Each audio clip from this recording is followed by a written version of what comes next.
Talk shoes. Recorded live. All right, welcome everybody. This is Matthew, and I'm your moderator. We have a special guest tonight, Christian Walters, and we're continuing our discussion on new trust technology.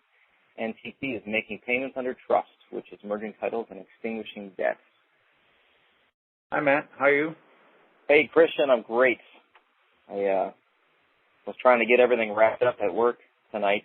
We're heading off to the cabin tomorrow morning, so I wasn't able to call you back right away. Say again? A little bit of rest? Yes.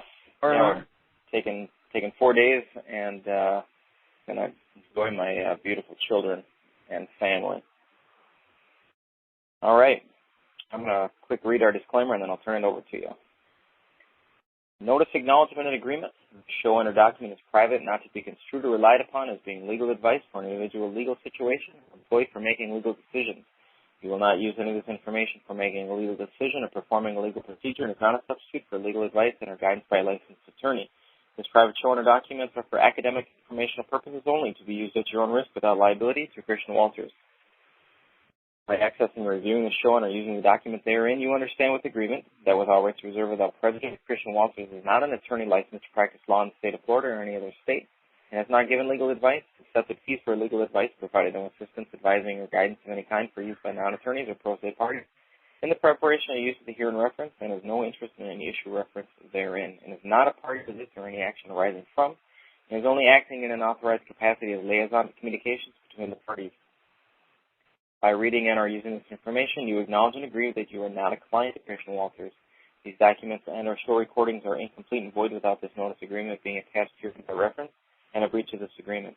Upon breach of this agreement, the breaching party becomes liable for admiralty committal damages of $100 million or more for stultification or impairment per Christian Walters' description. Thank you for your understanding.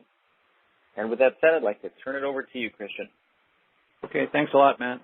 Yes, welcome back to the show. We're starting on page 412 of the Practical Treatise on the Law and Trust by Lewin, and it's section 3 of conversion of trust property. That's 412, section 3 of conversion. Number 1, general principle. Express trust for conversion must, of course, be strictly pursued according to the directions. And where the trustees have a discretionary power to convert or not, or at such time as they may think fit, the court cannot interfere with the exercise of the power.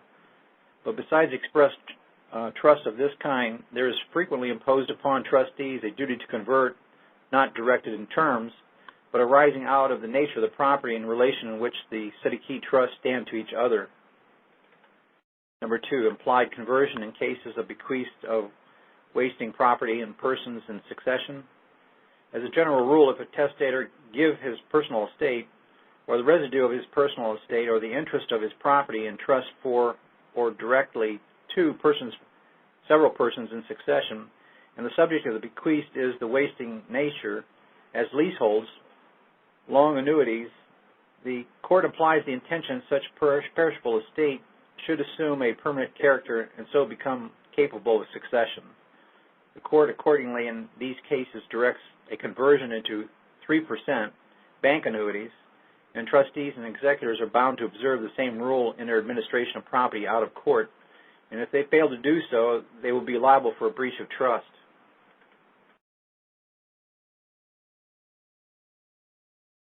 And I might do the footnote at the bottom. It says, number 1, conversion. There may be trust for conversion as where the trust property is to be sold and the proceeds invested or used in the purchase of the other property, or the trust may be intended to give the city key trust the enjoyment of certain specified property.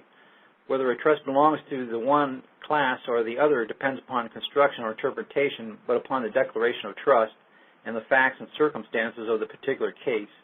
And they list a case, Hayden versus Hayden, 103 Mass 59. Ordinarily, where the trust property is of such a nature as it will gradually and continually diminish in value, it becomes a duty of the trustee to convert it into such securities as the law will allow him to accept. And this is more emphatically true of property of a perishable nature. If there is a gift of specific property, there may be an implied intention to have that particular property remain in trust. Continuing on in the main body, number 3, intention to give right of enjoyment in specie may be collected from the bequeathed.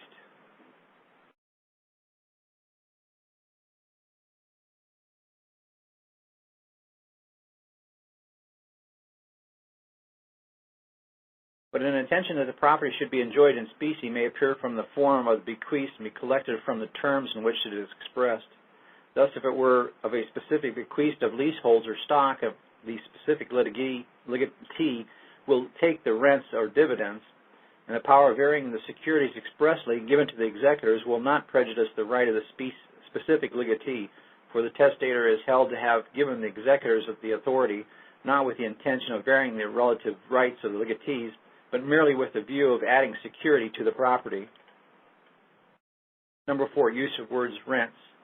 Again, if after a mention of leaseholds there is a general direction to pay rents to the tenant for life, it is held sufficient to prevent the application of the general rule, though it is doubtful upon the authorities whether the use of the word rents in connection with a gift containing no mention of leaseholds would have the same effect. The mere mention of dividends is certainly not sufficient to authorize a non-conversion of terminable annuities, but a bequest of testator's public funds or government annuities, or of the interest dividends, or income of all the monies or stock and of all other property yielding income at the testator's death, has been held to be specific. Number 5, conversion directed at a later period. And if the testator negative a sale at a time of his death is by authorizing or directing a conversion at the subsequent period, or if he use any other expressions which assumes a leasehold or stock to be unconverted when by the general rule it would be converted, the doctrine of conversion is excluded. Number 6, rule does not assume intention of sale. The rule of the court under which perishable property is converted does not proceed upon the assumption that the testator in fact intended his property to be sold, but is founded upon the circumstances that the testator intended the perishable property to be enjoyed by different persons in succession, which is accomplished by means of sale. The court presumes that intention unless a contrary intention appear on the face of the will, and the only difficulty is that will constitute a sufficient indication of a contrary intention, the more recent decision allowing smaller indications to prevail than were formerly deemed necessary. Number 7, as to the conversion where property is not wasting but of a class not authorized by the court, the subject of the rule under which a direction to convert wasting property is implied, being to secure a fair adjustment of the rights of the tenants for life and those coming after him, it follows that where a residue which, without an express trust for conversion, is bequeathed to persons in succession consists of property which, though not wasting, is of a class producing a high rate of interest in proportion to the money value, and liable consequently to additional risks such as railway shares, shares of insurance or other companies, foreign bonds or stocks. The persons entitled to expectancy have a right to call for the conversion of such property into 3% stock. Number 8, cases of debts. Even where the general estate of residue is directed to be enjoyed specifically, the tenant for life is not entitled to enjoy a specie which is not an investment but a mere debt, and the special power for the executors and trustees to continue invested in any of the testator's government securities will not justify the trustees in continuing long annuities. Number 9, direction for investment of personal estate and accumulations of income in land. If a testator direct that his personal estate shall be converted and laid out into a purchase of lands, to be settled upon A for life with the remainder over, and in the interest of the personal estate shall be accumulated and laid out in the purchase of lands to be settled to the same uses, the court, to prevent the hardship that would fall upon the tenants for life if the purchasers were deferred for a long period, either from unavoidable circumstances or from the dilatoriness of the trustees, interprets the intention in such a case that the accumulation should be confined to 1 year from the testator's death. At the expiration of that period, the court presumes the trustees to be in a condition to invest the personal estate and gives the tenant for life the interest from that time. Division of real estate upon trust to sell and invest proceeds and rents until sale. And conversely, if a testator devise his real estate to be sold and the produce thereof, and also rents and profits of the said state in the meantime to be laid out in bank annuities or other securities upon trust for A for life with remainder over. The accumulation of the rents is not extended beyond 1 year from the testator's death, but the tenant for life is entitled to them from that period. Number 10, produce during first year from testator's death. From the language used by Lord Eldon in the case of Sitwell versus Bernard, in which the rule that the accumulation where expressly directed extends only for 1 year from the testator's death was first established, an impression prevailed that no case was tenant for life entitled to the income during the first year of the fund or land directed to be converted, and both Sir John Leach and Sir Thomas Plummer sanctioned the doctrine by their authority. However, Lord Eldon had no intention of laying down any such rule, and has since been settled that where there is no express direction to accumulate, the tenant for life has an interest in the first year's income, but an interest varying according to the circumstances of the case, as will appear from the following distinctions. A. Income of property applied to paying legacies. The tenant for life of a residuary is not entitled to the income occurring during the delay allowed for the payment of legacies on such that the testator's property is subsequently applied in paying them. Executors, as between themselves and a person interested in a residuary, are at liberty to have residuary in any funds they please for payments of debts and legacies, but in adjusting the accounts between the tenants for life and remainder, they may be taken to have paid the debts and legacies not of the capital only or out of income only, but with such portion of the capital as together with the income that the portion for 1 year from the testator's death was sufficient for the purpose. As the contingent legacies, which may or may not become payable, the tenant for life is, for the rule of convenience, entitled to the income of fund as part of the residuary until the contingency arises. B. Where the funds are in the state are sought to be. If a testator's desire is that his personal estate shall be laid out and invested either in government or real securities, in trust for A for life, with the remainder over, or the purchase of lands with a direction expressed or implied for the investment thereof in the meantime in government or real securities, and the lands be purchased shall be in trust for A for life with remainder over, the income of the government and real securities of which the testator was possessed at the time of his death, these being the very investments contemplated by his will, belongs from the time of the death of the tenant for life. Next section, where the proper investment is made before the end of the year. If during the first year the conversion directed by the testator is actually made, the tenant for life is also entitled to the produce of the property in its converted form from the time of the conversion, as if the land be directed to be sold and the produce invested in government or real securities, or money be directed to be laid out on land. The tenant for life is entitled to the dividends or interest in the first case from the time of the sale of investments, and to the rents of the latter case from the time of the purchase, though made in the course of the first year. Next section, where the funds are not in the testator's death in state they ought to be. Where at the death of the testator the property is not in the state in which it is directed to be, the tenant for life is, before the conversion, entitled, as the court has now decided, not to the actual produce, but to the reasonable fruit of the property, from the death of the testator up to the time of the conversion, whether made in the course of the first year or subsequently, as if personal estate be directed to be laid out in government or real securities, and a part of the personal estate consists of bonds, bank stock, and not being government or real securities, the tenant for life is entitled to the dividends from the death of the testator on so much as 3%. Consolidated bank annuities, such as part of the personal estate, not being government or real securities, would have purchased at the expiration of 1 year from the testator's death. As we're reading this, these government securities, you could think of these as being the birth certificate, or the investments they're making from the birth certificates as being government securities. And again, they're taking good care of your trust property that you have abandoned. Continuing on, next section.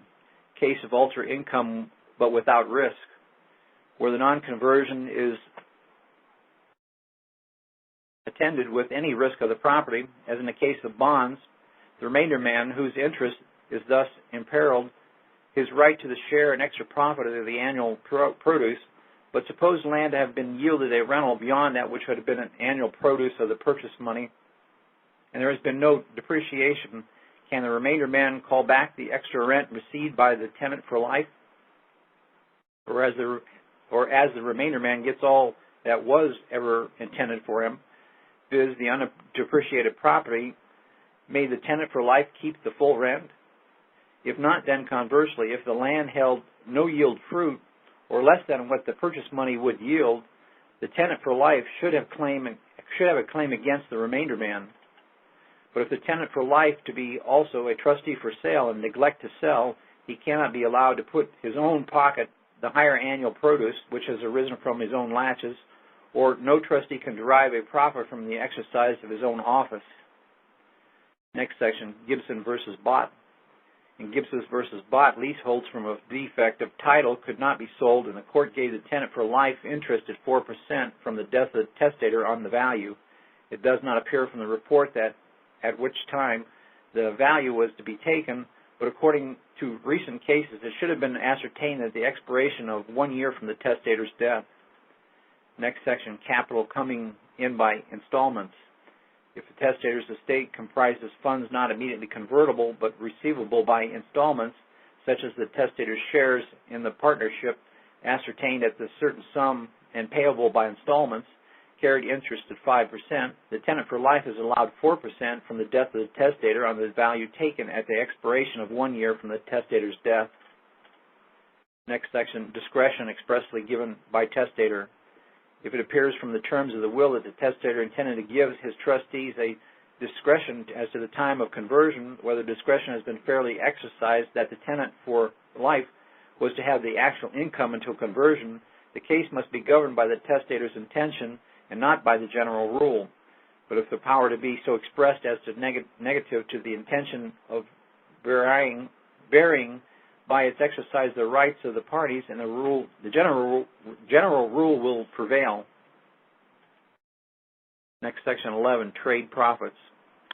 If the trust estate be improperly employed in trade, the large profits accrue, the tenant for life is only entitled to interest at 4% and on the amount of capital so employed, and the rest of the profits may be held added to the capital, but if the income is allowed to remain in the business, thereby conduces to subsequent accretions of profits, it would seem to be the tenant for life is entitled to so much as the accretions as is attributable to the share in the income remaining in the business, and of necessary an inquiry will be directed to ascertain the amount.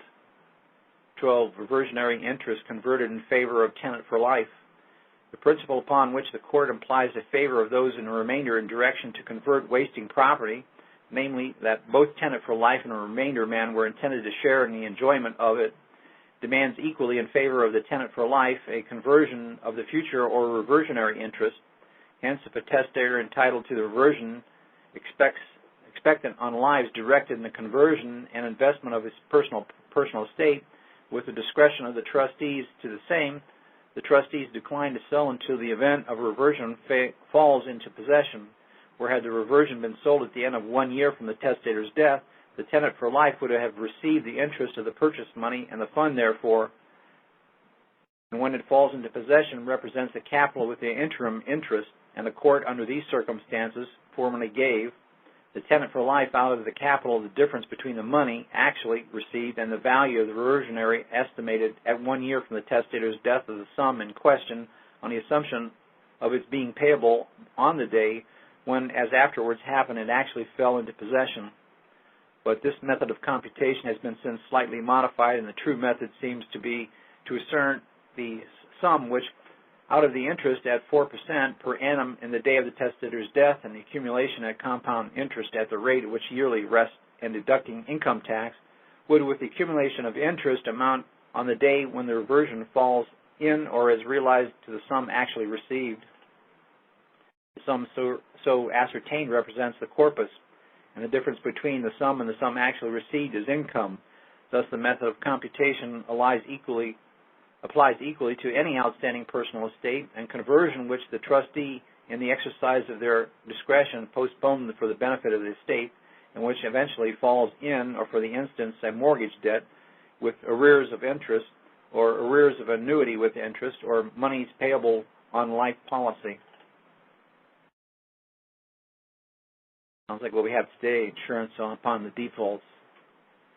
Continuing on, 13, principle applies to legacies, where reversionary interest, which is available for the payment of pecuniary legacies, it was retained unsold for many years for the benefit of the estate. It was held when the reversion fell in, and the legatees were entitled to interest on their legatees from the expiration of 1 year from the testator's death. Next section, 4, of investments. Number 1, of investment of trust money, where trust money cannot be applied either immediately or by short day to the purposes of the trust. It is the duty of the trustee to make the fund productive to the City Key Trust by the investment of it on the same proper security, on some proper security.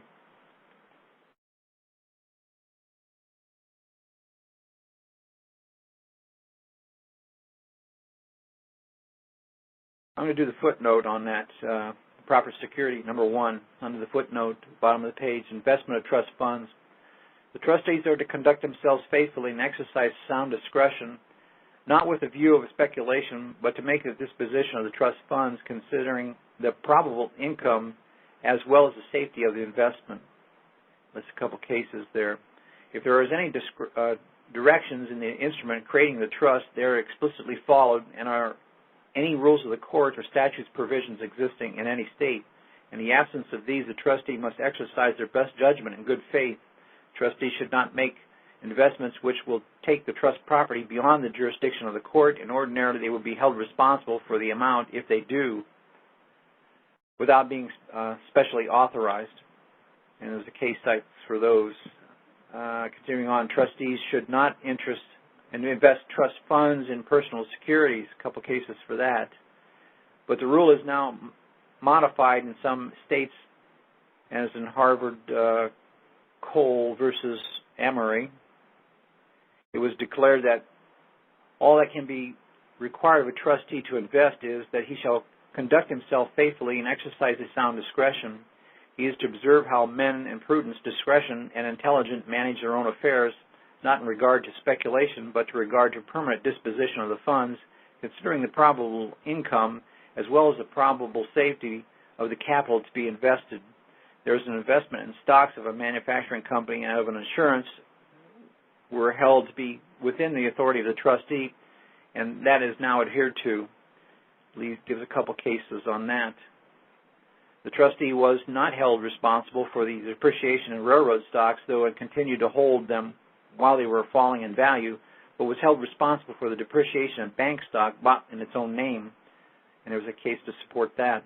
Also allowed to invest in new stock of manufacturing company, case for that one, and railroad bonds are regarded as personal securities, case for that one.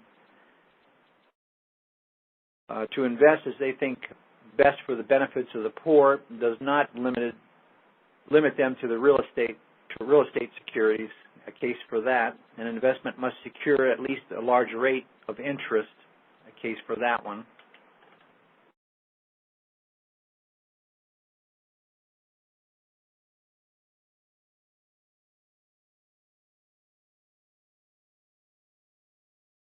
Continuing on in the second paragraph of the footnote, second page, it's been said that the needs of the government led to the rule requiring investments in trust funds, where Browns and Wright, case for that one.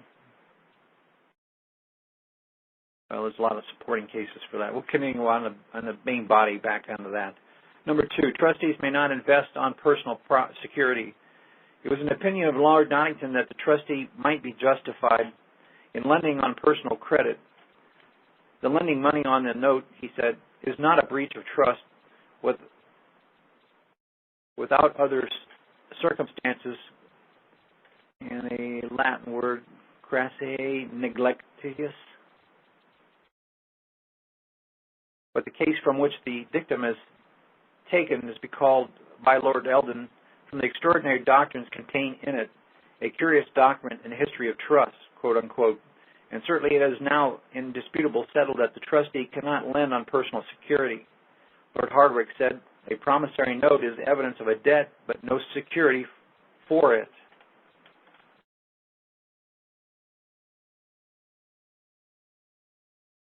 I'm going to read that again. Lord Hardwicke said, a promissory note is evidence of a debt, but no security for it. Perhaps that's why they put a security agreement, because that would probably be the security for the note. And Baron Hotham observed that lending on personal credit for the purpose of gaining a large interest was a species of gaming. And Lord Kenyon said that no rule was better established than the trustee could not lend on mere personal security, and it ought to be rung in the ears of everyone who acted in the character of a trustee, and that it did not alter the case of the money as lent to the joint security of several obligors, or in a person to whom the testator himself has been in the habit of advancing money on personal security. Number 3, investment of stock on private company. A trustee may not invest trust funds of a stock of any private company as South Sea stock, for capital depends upon the management of the governors and directors and is subject to losses. The South Sea Company, for instance, might trade away their whole capital provided they kept within the terms of their charter, nor until the act to be presently mentioned could a trustee invest in bank stock. Bank stock, said Lord Eldon, is as safe, I trust and believe, as any government security, but is not government security, and therefore the court does not lay out or leave property in bank stock, and what this court will decree, it expects the trustees and executors. But if the trustee or executor by mistake invest in bank stock instead of bank annuities, he is not liable for the actual loss in sterling value, but only for the excess of loss beyond that which would have resulted if the investment had been made in bank annuities. Number 4, 22 and 23 Victoria Section 35 by Lord Sutton Eldon's Leonard's Acts 22 and 23 Victoria Section 35 subsection 32. Trustees, executors, and administrators were not expressly forbidden by the instrument creating the trust or authorized to invest trust funds in stock of Bank of England or Ireland or in the East India stock, but the Act does not apply where a particular fund is settled specifically. There is no power of varying securities. This clause was rightly held by Sir John Romilly, M.R., in accordance with the view taken by V.C. Kinserly in reference to the 27th section, but in the opposition to V.C. Stewart, not to apply to trusts created by instruments dated before the Act, but now by the Amendment Act 23 and 24 Victoria Section 38, subsection 12, and 32nd section in the original Act is made retrospective. 30 and 31 Victoria Section 132 next. The court refused under the Act to sanction an investment on stock created under the India Loan Act 22 and 23 Victoria Section 39 J, but by the 30 and 31st Victoria Sections 132 subsections 1, the words East India stock are to be taken to include, as well as the old East India stock, as East India stock charged with the revenues of India and created under and by the virtues of the Act of Parliament passed on after the 13th day of August, 1859. India Loan Acts next. The stock under the India Loan Act has been issued under the same name of India and not the East India stock, and hence a doubt has been suggested whether India stock be within the purview of 30 and 31 Victoria Section 132, but it is conceded that the doubt is purely technical and has no solid foundation. Stock capital. The capital stocks created under the subsequent East India Loan Acts are, by these acts, expressly directed to be deemed in the East India stock within 22 and 23 Victoria Sections 35, Sections 32, unless and until Parliament shall otherwise provide. Next, India Railway stock. Railway stock guaranteed by the India government is not within the Act.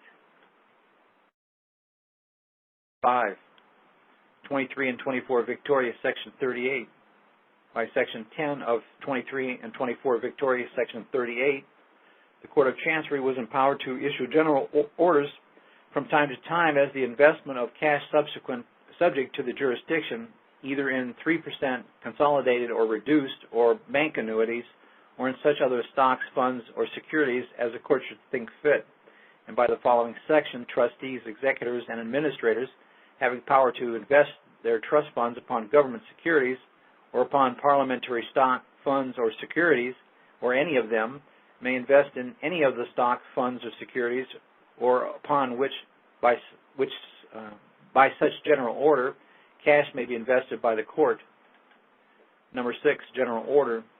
A general order dated February 1st, 1861, was issued under the powers of this Act, which order has recently been annulled by the rules of the Supreme Court of 1883, has been placed in its place supplied in its slightly modified form by Order 22, Rules 17 and 18 as follows.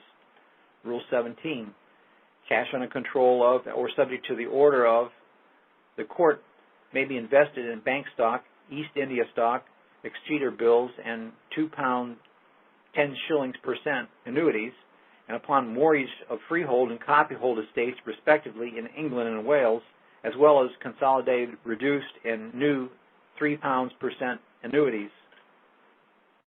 Rule 18. Every application for the purpose of conversion of any stock, fund, securities into any other stock, fund, securities authorized by the late preceding rule shall be served upon the trustees thereof, if any, and upon such other persons as the court or judge shall think fit. 7. Meaning of East India stock. It has been held at one time considered that the East India stock referred to in the order of 1st February 1861 was the old East India stock, that is, the capital stock of the East India Company, and as the new loan had not then acquired the distinction name East India stock, but in a recent case in the Court of Appeal, the late M.R. stated that it has always been held that the new East India stock was within the intention of the general order, and has been held that new £3 10 shillings per cent, the East India stock created under the powers of 42 and 43 Victoria Section 60 was within the order. The old East India stock has now been redeemed or commuted and has ceased to exist, and the loans under the East India Loan Act are now known as East India stock, and the recent order clearly includes the stocks created under those acts. 8. Applications under the acts. On application under the order of the 1st February 1861, the court had first sanctioned investments in East India stock upon the petition of the tenant for life, and even though the market price of investment exceeded, as commonly did, the fixed rate at which the stock would be redeemable in 1774, viz. £200 per cent. But in a subsequent case, Lord Chancellor Campbell and in the Lord Justices upon appeal concurred in refusing the application on the ground that it would work an injury to the remainder man. Lord Campbell observed that no precise rule could safely be laid down that, in the absence of any special circumstances which might take the desired transfer against any tenant for life beneficial to those in remainder, irrespective of pecuniary calculations, the transfer ought to be permitted. If on pecuniary calculations it might be injurious to those of the remainder man. And Turner L.J. appears to have assented to this view, giving as an instance in which the court might properly take such an investment where from the exigency of a family it would be deniable for the children that the income of the parents should be increased. But in addition to the decision, it was not intended to embarrass the trustees where the fund was not in court, and that they would, in making such an investment, be entitled to protection of the court if they acted bona fide to the best of their direct discretion. Accordingly, where the trustees were directed to invest in the public stock or funds, they retained English and Irish bank stock and the East India stock in specie. It was held, there being no imputation on their bona fides, that they had not exceeded their duty, and the tenant for life was declared to be entitled to the actual income which had arisen from those securities since the passing of the act which authorized them, but not to the actual income which had accrued before the passing of the act. And where the bank stock stood settled upon A for life, and with remainder to his children, if any, with remainder to certain persons absolutely, and A, who has been married 27 years without issue, applied on the consent of the ultimate remainder man for the investment in East India stock, M.R. said he never sanctioned such an investment where infants were interested unless an increase of income was absolutely required for their maintenance, but considering the improbability of there being children in that case, he made the order. In another case of the tenant for life of a residual replied for the sale of bank annuities and investment of the proceeds upon bank stock, the court, after taking time to consider, declined to make any order on the ground that the exercise of the power by the court was discretionary and that there was no special circumstances to call for such a change of investment. Where a tenant for life had wife and 5 children and his income exclusive of the dividends of the funds in court was only £70 per annum, the court thought those circumstances sufficient to justify an investment in bank stock and made the order accordingly. So where the tenant for life was suffering from ill health and was straitened in his circumstances and asked for an investment of one multi in India stock and the other multi in bank stock, and the court assented to the prayer, which the qualification was investment in India stock involved a possible loss of capital, the whole fund should be invested in bank stock.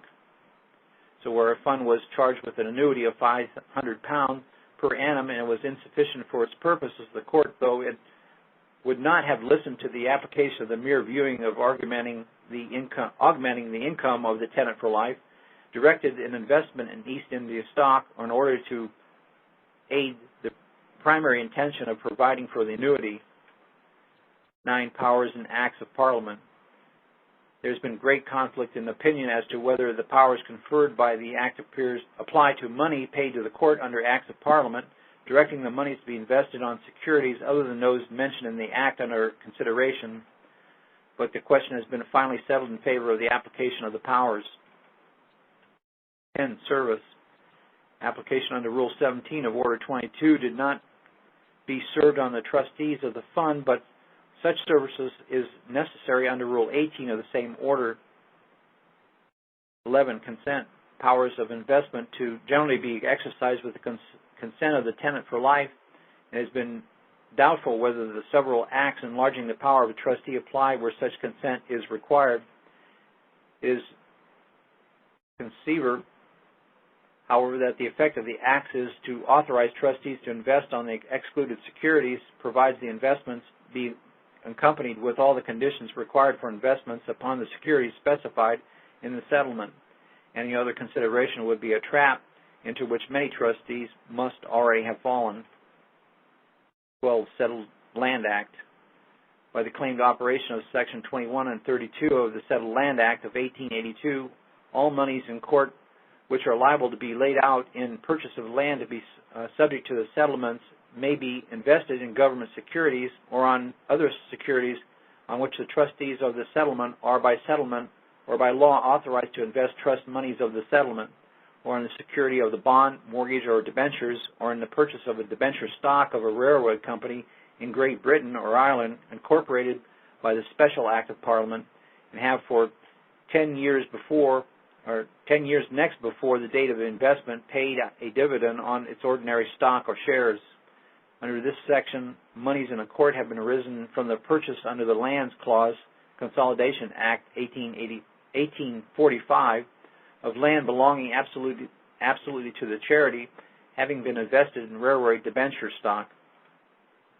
13. Where under a will, money was bequeathed to a trustee in trust to lay out in the purchase of real estate to be settled in strict settlement with a direction that until the purchase, the legacy should be invested in government or real securities, but not in any other mode of investment. It was held that the trustees, on direction of the tenant for life, might invest the legacy in debenture stock. 14. Investment on mortgage. With respect to investment upon mortgage, Lord Harcourt said, the case of an executor's laying out money without the indemnity of a decree, if it were on real security and that there was no ground at the time to suspect, had not been settled, but it was his opinion that the executor under such circumstances was not liable to account for the loss. and Lord Hardwicke and Lord Alvery appeared likewise to have held the trustee or executor would be justified in laying out the trust fund upon well-secured real estate, but Lord Thurlow, having an application made to him lay out on mortgage money belonging to a lunatic, observed that in the latter times the court had considered as it improper to invest any part of the lunatic's estate upon private security, and Sir John Leach refused to a similar application with reference to all moneys of infants, and at the same time expressing his surprise that precedent could not have been produced to the contrary. So apparently the infants are the same as the lunatics.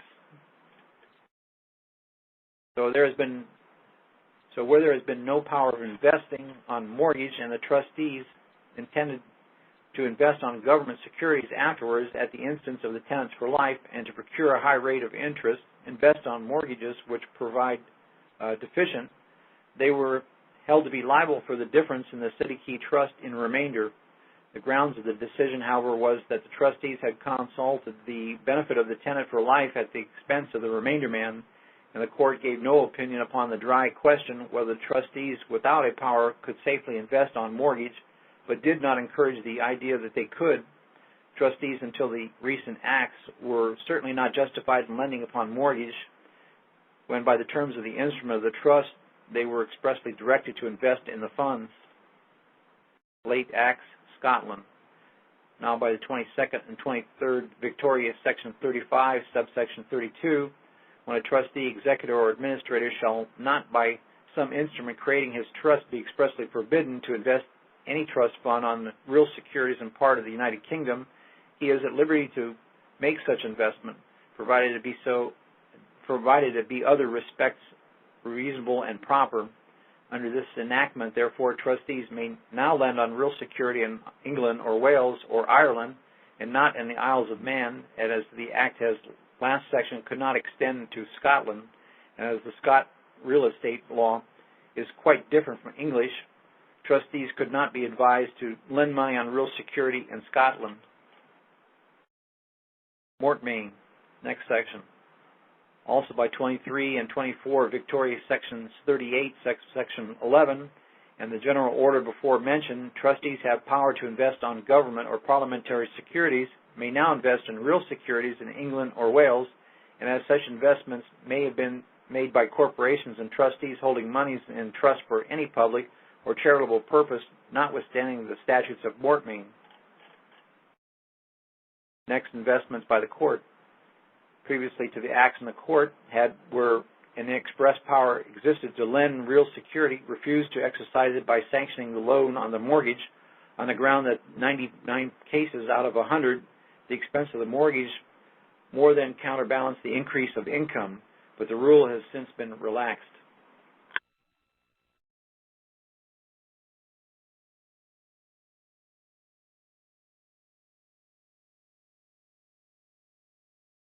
Where no express power, trustee may invest in 3% consols. In the absence of express powers created by the settlement and irrespective of powers conferred by statute, trustees, executors, or administrators have always been held justified in investing in one of the government or bank annuities.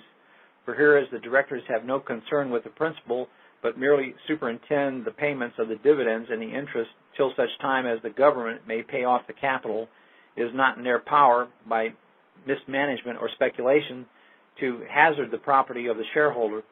It should be observed that all public annuities are not necessarily government annuities, and of the government or bank annuities, the one which the court thought proper to adopt was the 3% consolidated bank annuities, the funds which at the time when the rule of the court was established was considered from its low rate of interest at least likely to be determined by redemption. If the trustee who has money in hand which ought to render productive invested on security, he has done his duty and will not be answerable for any subsequent depreciation. 16. Investment on other stock ordered under particular circumstances. The court would, however, even before the recent act held acts already referred to, under special circumstances, have invested in other government stock and consols, Thus, a testator gave his residuary estate to executors upon trust to pay the annual produce to A for life in equal proportions at Lay Day and Michaelman's Day, and after such decease in trust for other purposes. A motion was made that the executors might invest a sum in their hands in the 3% consolidated bank annuities, but it was objected that the dividends of the stock were payable in January and July, whereas if the money were laid out in the 3% reduced annuities, the dividends are payable at the time directed by the testator, and Sir John Leach made the order accordingly.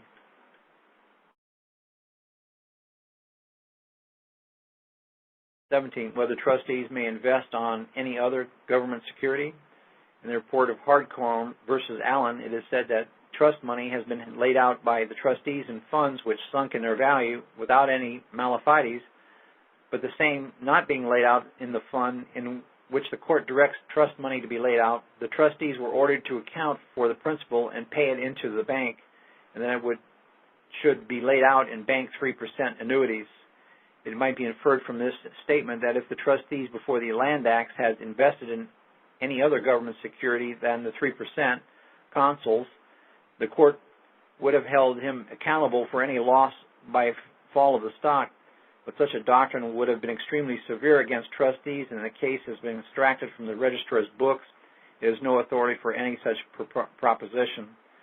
Thomas Phillips, a trustee of £1,500, instead of investing the money in a purchase of land and in the meantime on subsequent security, as required by the trust, had advanced to his brother, John Phillips, a banker, without taking any other precaution than accepting a simple acknowledgement of the loan.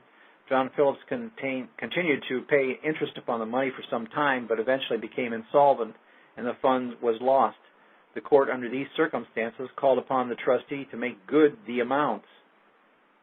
The decision was reversed in the House of Lords, probably on the ground of the plaintiff's acquiescence. Next, late acts by 23 and 24 of Victoria, Section 38, subsection 11, and the general order before referred to, trustees having power to invest in government or parliamentary securities are now expressly authorized to invest not only on consols, but also the 3% reduced bank annuities and new 3% bank annuities. 18, 23, and 24 Victoria, Section 145. By a later act of the same session, the trustees under an instrument dated since the 28th of August, 1860, and having money in their hands in which was their duty to invest in interest, might invest the same in any of the parliamentary stocks or public funds or in government securities with power of variation, but no investment except in consols was to be made without such consent as there mentioned, but this section was rarely acted upon and since has been repealed. 19, 30, and 31 Victoria, Sections 132, subsection 2. By another act, it is enacted that it shall be lawful for any trustee, executor, or administrator to invest any trust funds in his possession or under his control in any securities, the interest of which is or shall be guaranteed by Parliament. 20. Metropolitan Board of Works stock. By another act, a trustee, executor, or other personal power to invest money in public stock or funds or other government securities may, unless forbidden by the will or other instrument under which he acts, whether prior in date to the act or not, invest the same in consolidated stock created by the Metropolitan Board of Works. I hope you're paying attention. You can see by what is being read here that the power of investment solely retained by the trustee because he has sole discretion of what to do with it. And it seems to be they're putting a lot of this stuff into the government-backed securities for guarantees, and it stresses for the benefit of the beneficiaries. Continuing on, 21, Indian Railway annuities. By the East India Railway Company Purchase Act of 1879, certain annuities were authorized to be created for the purpose of carrying out the terms which had been agreed upon between the Secretary of State for India and the railway company. And by Section 37, any trustee having power under the instrument constituting his trust to invest the trust funds in the shares of the stock of any India Railway and the interest in which, guaranteed by the Secretary of the State, may invest such trust funds in the purchase of annuities of Class B, thereby authorized to be created. Under this section, the court has, upon the application of a tenant for life, sanctioned the conversion into annuities of Class B of banks' annuities in the court. Next, Section 22, Church Trustees. Church trustees incorporated under the Compulsion Church Rate Abolition Act of 1868 are by the act empowered to invest any funds in the hands in the government or real securities. Next, 23, trustee, if expressly empowered, may lend on personal security. A trustee may lend even on personal security where he has expressly empowered to do so by the instrument creating the trust, but no such authority is communicated by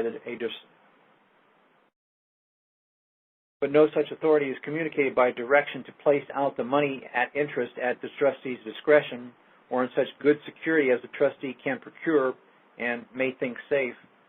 If the joint trustee be empowered to lend on personal security, it may not lend on one of themselves, for the settlor must be taken to rely upon the united vigilance of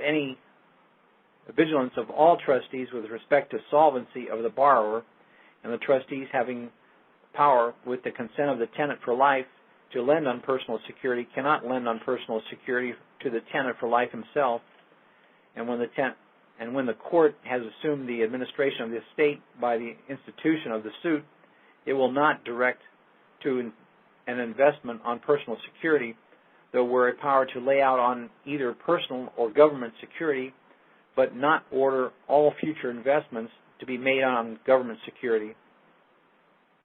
A power to lend on personal security may mean on the security of personal property or security of a personal undertaking over the borrower, and where the trustees had last mentioned power and lent upon a note of hand, the court allowed the loan but directed a bond to be taken.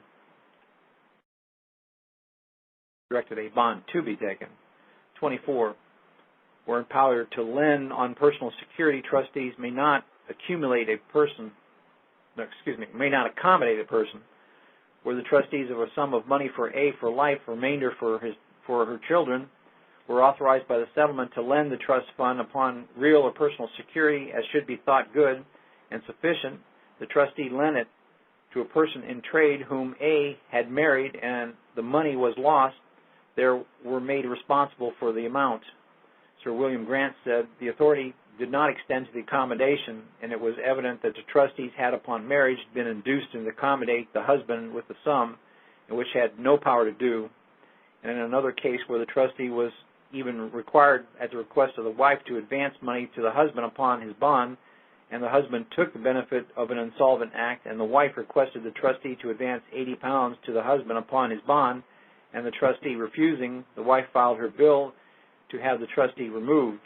The court said that so total a charge had taken place in the circumstances, the position of the husband, that the clause in question became no longer applicable to him and ceased to have any effect, and the trustee had done his duty when he refused to lend the money. 25. Tenant for life not to be in favor. No applications for Seneca Trust to the trustees are so frequent as for more productive investment for the benefit of the tenant for life. In these cases, the trustee must remember that any special power with the settlement may give them was not created for the purpose of favoring one party over another, but for the benefit of all. And if they lend themselves improperly to the views of the tenant for life at the expense of the remainder man, they will be held personally responsible. Trustees bound to protect the remainder man. And where trustees have an ordinary power of varying security with the consent of the tenant for life, the trustees must consider the intention that as the control is given to the tenant for life for his protection, so the trustees have the particular discretion reposed in them for the protection of the remainder man. And on the other hand, where there's every charge of investment is to be with the consent of the tenant for life, and he withholds his consent through the fund, is in danger, The trustee can produce an equity and compel the charge of the investment against the wishes of the tenant for life. 26. Consent. All of the conditions annexed to the power must be strictly observed, and if the authority to lend the husband with the consent of the wife, the trustee cannot make the advance on their own discretion and take the consent of the wife as a subsequent period. And if the consent of two trustees be required, the consent of one of them does not operate as consent of both. And where the consent of a married woman was necessary to authorize an investment with the sanction of the court, a petition by the husband and wife praying for such investment was no consent by the wife, for the petition was regarded that of the husband only, nor will the married woman be deemed to have consented to the investment by joining the deed of appointment of new trustees in which such an investment is recited or noticed. The deed is executed alio initiatu, where the consent of the two trustees is not required to be by deed. Any may consent by deed and the other by parole, where the nature and object of the power in circumstances of the case point to the previous and contemporaneous consent. Then such previous or contemporaneous consent is necessary, although not expressly required by the terms of the power. If, for instance, a consent be required for the substitution of one estate for another, the consent must precede or at all events accommodate the execution of the power, for the question must be determined by the relative values of the two estates at the time of the substitution. But if an investment has been made without the required consent, the City Key Trust cannot complain of it, who, being the sui juris at the time, has acquiesced and adopted the investment. 27. Investment in trade. A power to invest at the discretion of the trustees will not authorize an investment on the securities of the United States or of the railway companies in that country, and a power to place out an interest or any way of improvement will not authorize an investment of the money in any trading concern, or in effect any investment in government or real or other unobjectable security, but has been held that a direction not to invest but to employ the money savors of a trading concern, but the distinction appears to be too thin to be relied upon with safety. 28. Loan by way of annuity. Upon a marriage of wife's portion was settled upon the intended husband for wife for their respective lives, with remainder to the issue, and the power was given to the trustees to call in and lay out the money at greater interest if they could. The trustees sold out stock in the amount of £400 and laid it out in a purchase of annuities for one life, and the insured the life. The Lord Manners said the purchase of the annuity was not proper disposition of the trust fund settled as it was. 29. Loans upon shares of companies. A power to invest upon security of funds that any company incorporated by Act of Parliament will not authorize an investment in Great Northern Preference shares, which are not securities upon the property of the company, but a participation in partnership. 30. Debentures.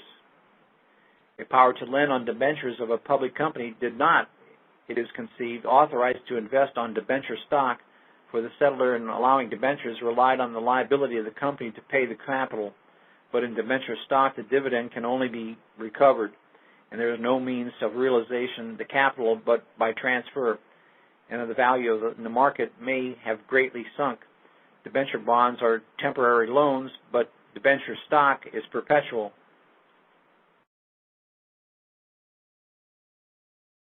Next section, 34 Victoria, section 27. But by 34 Victoria, section 27, 29th of June, 1871, it was enacted that where power has been before passing of the Act or should at any time thereafter be given to the trustee to invest in mortgage or bonds of a railway or other company, such power should, unless the contrary be expressed in the instrument, be deemed to include the power to invest in the debenture stock of a railway or other company, and an investment in debenture stock may now be made accordingly. It's interesting to see how the progression comes along. Continuing on, number 31, Loans Act. Local Loans Act. By the Local Loans Act 1875, Sections 38 and 39, Victoria, Sections 83, subsection 27, trustees or other persons for the time being authorized or directed to invest in debentures or debenture stock of any railway or other company, unless the contrary is expressed in the instrument, are empowered to invest in any nominal debentures or nominal debenture stock issued under the Act, and a similar power are frequently given to local acts in investment in corporation and country stocks issued thereunder, but a proviso is sometimes added to prevent the investment of a redeemable stock from being made at a price exceeding its redemption value.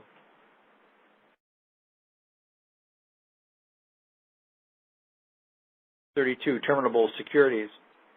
And where a fund is settled upon trust for one life for remainder over, a power to invest upon government's real or personal security, or in such stock, funds, or shares as the trustees in their absolute discretion may think fit, will not authorize a purchase of ordinary consolidated stock or a preference or guaranteed stock of a terminable character. 33. Direction to retain investments. If a testator directed his personal estate invested in government or other securities and bonds or shares of whatever nature or kind to be held in the same or like investments, the executors are justified in retaining with specie Victoria bonds, Brazilian and Russian bonds, and English and Indian railway stock, and East India stock. If shares in a banking company are given to trustees upon trust to permit them to remain in their then state of investment, but the company is reconstituted and the shares which were originally fully paid up with unlimited liability are converted into shares of limited liability, but with a margin of uncalled capital, the authority to retain the shares is exhausted, as they have ceased to be in the same state of investment. 34. Shares which must stand in one name only. If a trust fund be given to 3 trustees with power to sell out and invest in shares of a company, the trustee may not sell out and invest the shares of the company, which requires the shares to be held by a single person. But if the shares in a company be specifically bequeathed to 3 trustees, they are justified from the nature of the case in taking the shares in the name of one of themselves. 35. Executure bills. Where monies paid in the court were decreed or directed by an act to be invested in 3% consols or 3% reduced or any government securities, the court refused to allow the investment on executure bills as not within the meaning of the act, but where the trustee had engaged to lend a sum upon mortgage, it was authorized by the powers of the will, and instead of leaving the monies idle at the bankers, laid it out in executure bills as temporary investment and productive of interest with little fluctuations of value during the interval while the mortgage was in preparation.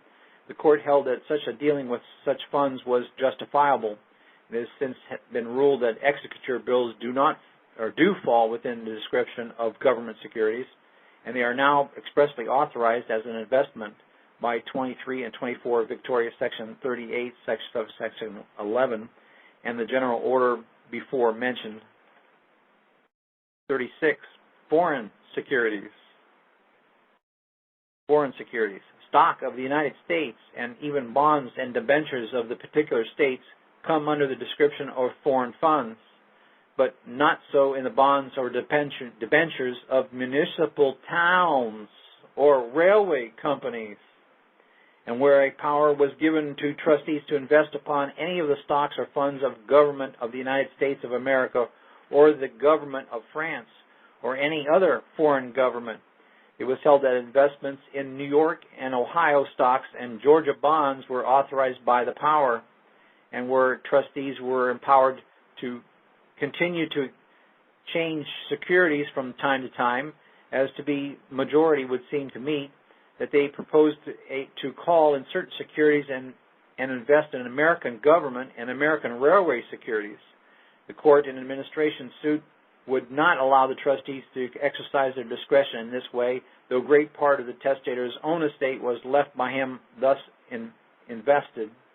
but where a testator gave all his residue to a trustee upon trust to invest in parliamentary stocks or funds, or upon real securities, it was held contained a proviso authorizing the trustee, as often as they should think it expedient to do so, and to sell out, transfer, or otherwise vary the trust monies, funds, and securities, and to invest the same in or in any other funds or securities whatsoever. It was held that the trustees were acting within their powers in selling out 3% annuities and investing in proceeds in Russian railway bonds and Egyptian bonds. 37. India Railways.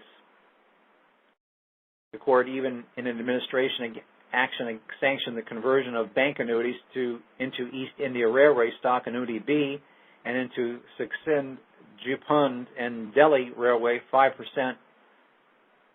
guaranteed stock, where the will authorized an investment in the guaranteed stock of any railway company in India, notwithstanding that the Sukhsind, Pujund, and Delhi Railway was, like most of the India Railways, held only in a lease under government. 38. Shares in companies. However large the power of investment may be in the duty of the trustees to exercise their discretion as to the choice of investment, they should, before investing in the shares of a company, have regard to its constitution and its rights against the shareholders. 39. Greek bonds, where a testator directed all the property except real monies or monies in the funds to be converted, and the proceeds be invested in 3% consols or other government securities in England. It was held that the Greek bonds, though guaranteed by this country, were not comprehended in the words funds, and that they ought to be converted, though the court disavowed any intention of saying the bonds at the discretion might not, in other cases, be deemed government securities. 40. Colony or foreign country. A power to invest on the bonds, debentures, or other securities of the stocks or funds of any colony or foreign country will not authorize any investment upon the preference bonds of a foreign railway company, though a sinking fund for paying off the capital extended and the payment of the interest in the meantime are guaranteed by foreign government. 41. Colonial stock. By the colonial stock, 1877, trustees are not to apply for or hold stock certificates payable to bearer issued under that act unless expressly authorized to do so by the terms of the trust. 42. East India stock. Government or parliamentary stocks or funds are such as are managed by Parliament or paid out of the revenues of the British government, or at least guaranteed by it, and therefore East India stock under the charter of the East India Company, or possessing none of the requisites, was never a government stock. Where trustees are empowered to invest in such mode or modes of investments as they, in their uncontrolled discretion, think proper, they cannot be made personally liable for investments made bona fide in the purchase of bonds of foreign government, bonds of a colonial railway company, or shares of a bank on which there is a familiar liability. But the court, if its actions is pending from the administration of the estate, will not allow such investments to be retained.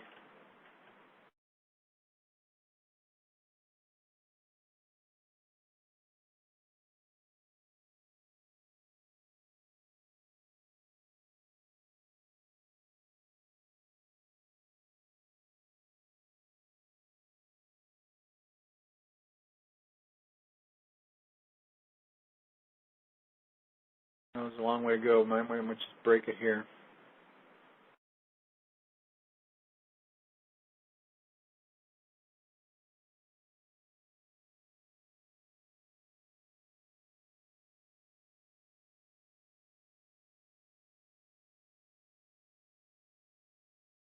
Do you want to start taking some questions, Christian?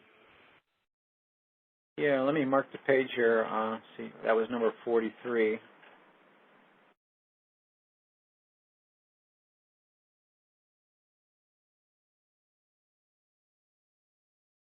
Page is that?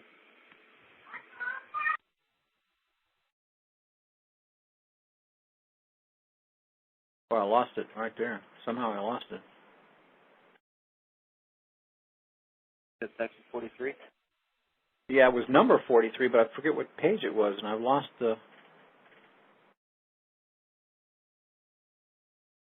Somehow I jumped back to page 332. I mean, we were way past like 400.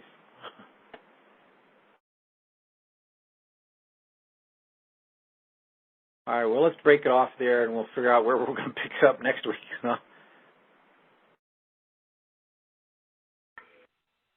So let's go to questions and answers then. I can find where we are. I'm going to unmute everybody here. Hey, folks, pipe in. Does anyone know what page Christian ended on? The last one.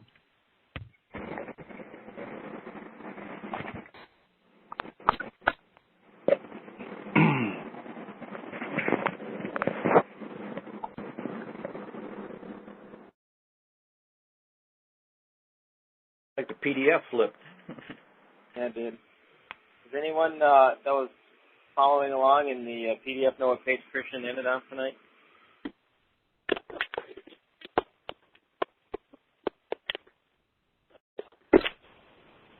Well, I know we started on page 412, so I'll scroll through and see if I can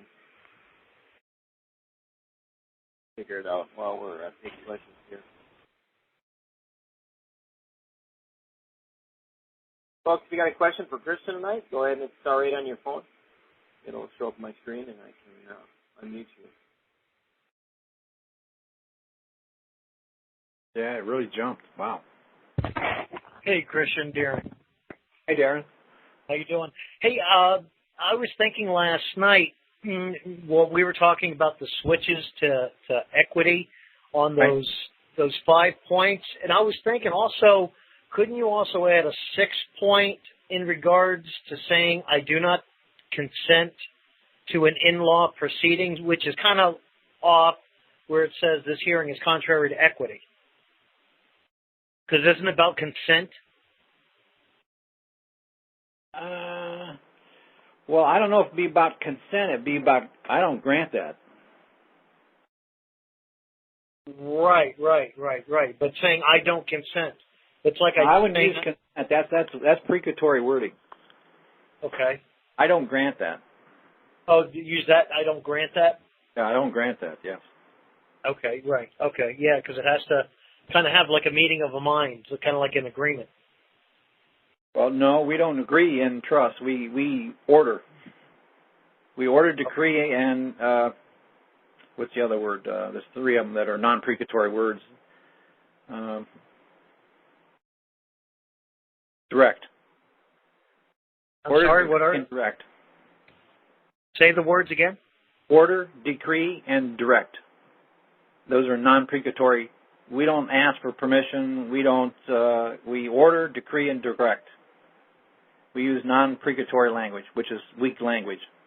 Right, because like on the at-law side, it's like saying, in order to do something, you have to say, I hereby move the court pursuant to rule so-and-so.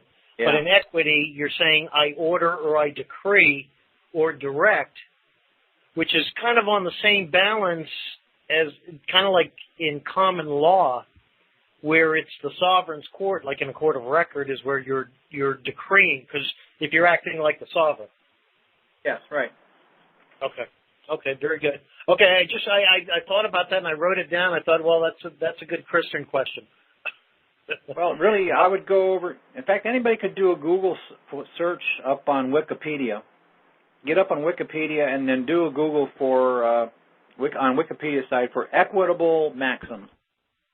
And what'll pop up, you'll get a good selection of about 10 or so equitable maxims to use under equity. And one of them I would could use in there that it's equity will not suffer a wrong to be without a relief or a remedy. Okay.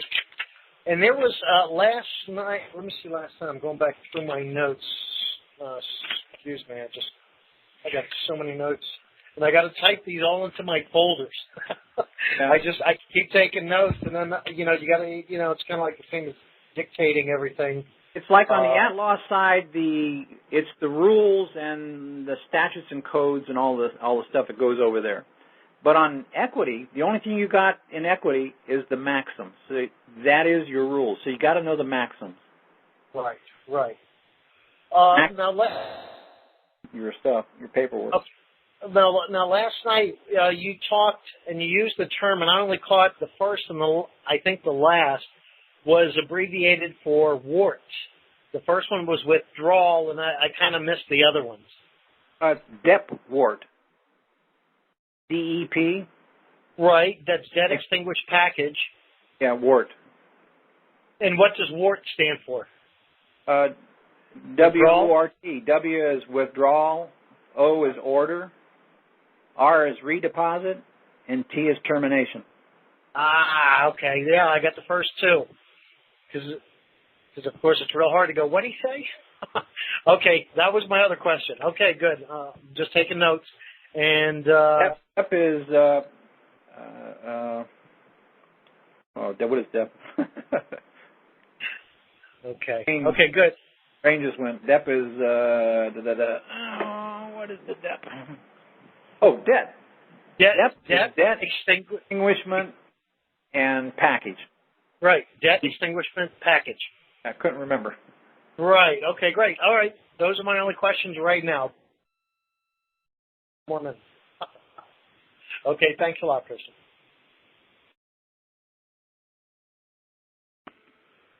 Right, next caller is from East Virginia. Welcome to the call. State your name, where you're calling from, please. This is Floyd. Hey, Floyd. Oh, hi. When you were reading, first of all, I was kind of wondering how does this information fit in with what we're trying to put in place here as far as trust and operating on the private side, because I know all of that you're reading refers to the public.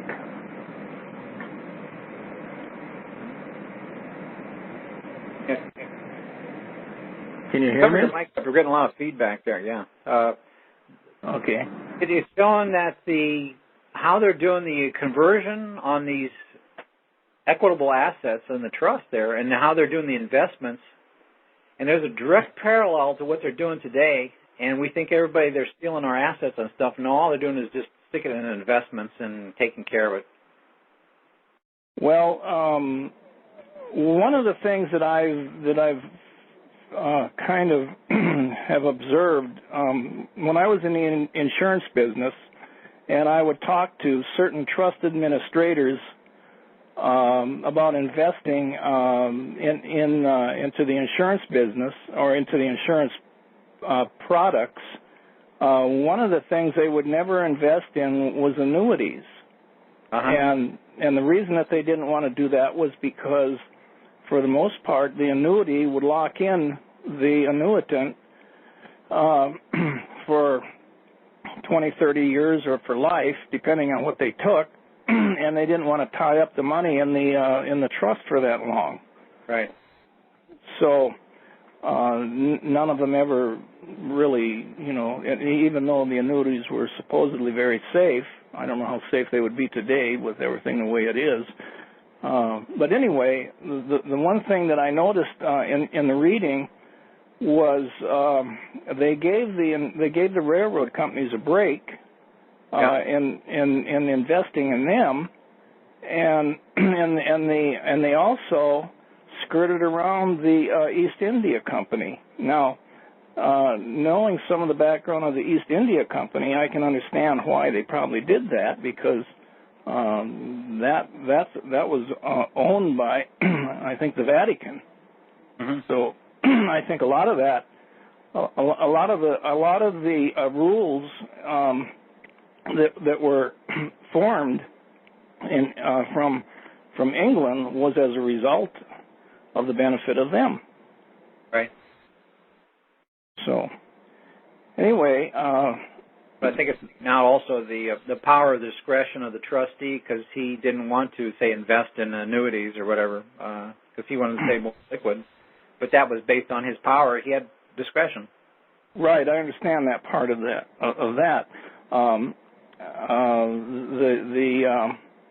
One of the things that I noticed well, of course, he made a percentage of whatever the trust made or prospered. He made a percentage of that. So that was that was what I would run across periodically, probably more than what I didn't run across. Was that the trustee was being paid to administrate the trust, and so he was very careful, And in fact, sometimes they would take just a certain kind of investment and put money into the trust money into that type of investment, and probably because they were familiar with it, not because it was a better investment than something else. Right. So there's a lot of parameters that come into play when you actually get into trust administration that you don't think of until you really get into it. Yeah, and then going back into the Gilberts, that explained, really how they're supposed to value it and all the details that they were going by. Gilberts explained that pretty much. Well, when you make a trustee personally responsible for what he's doing, he's very careful in his decisions that he makes, and that's what I think that's what controls pretty much what a trustee does. Because if he messes up and he loses money in the trust, and he becomes personally liable for what he loses, and they're very careful not to lose money. Right. It's just that simple. Yeah, so why would the receiver or the trustee on the bankruptcy be any less? That's true. Absolutely true. And we keep on attacking that guy and saying, they took our money, they did this and that. No, if you apply trust, they're not taking our money. It's just that we didn't tell them what to do with it, and they're investing it wisely. Yeah, and carefully. Yes. Yeah. So, it's very, very interesting. Very interesting. It's just that under the debtor-creditor mentality, it looks like they stole it. Under the trust mentality, no, they didn't. Right. Exactly. Oh, and by the way, it was mentioned last night about somebody putting money into a bank, different kind of money. Well, anyway, the reason is because there is a different kind of money that's coming out, and it's in the under the auspices of the United States Treasury. It's not under the Federal Reserve. So that might be one of the things that was being referred to there. So I don't know. I didn't pick that up. What was that again? Well, you recall when Jacob brought up that other type of investment the guy was making with different kind of money? Oh, okay. Yeah, now I remember what you mean. All right, yeah. Yeah. That's what went through my mind at the time, that he brought that up, which was out of character, out of place to do that, because that wasn't the time or the place to talk about that.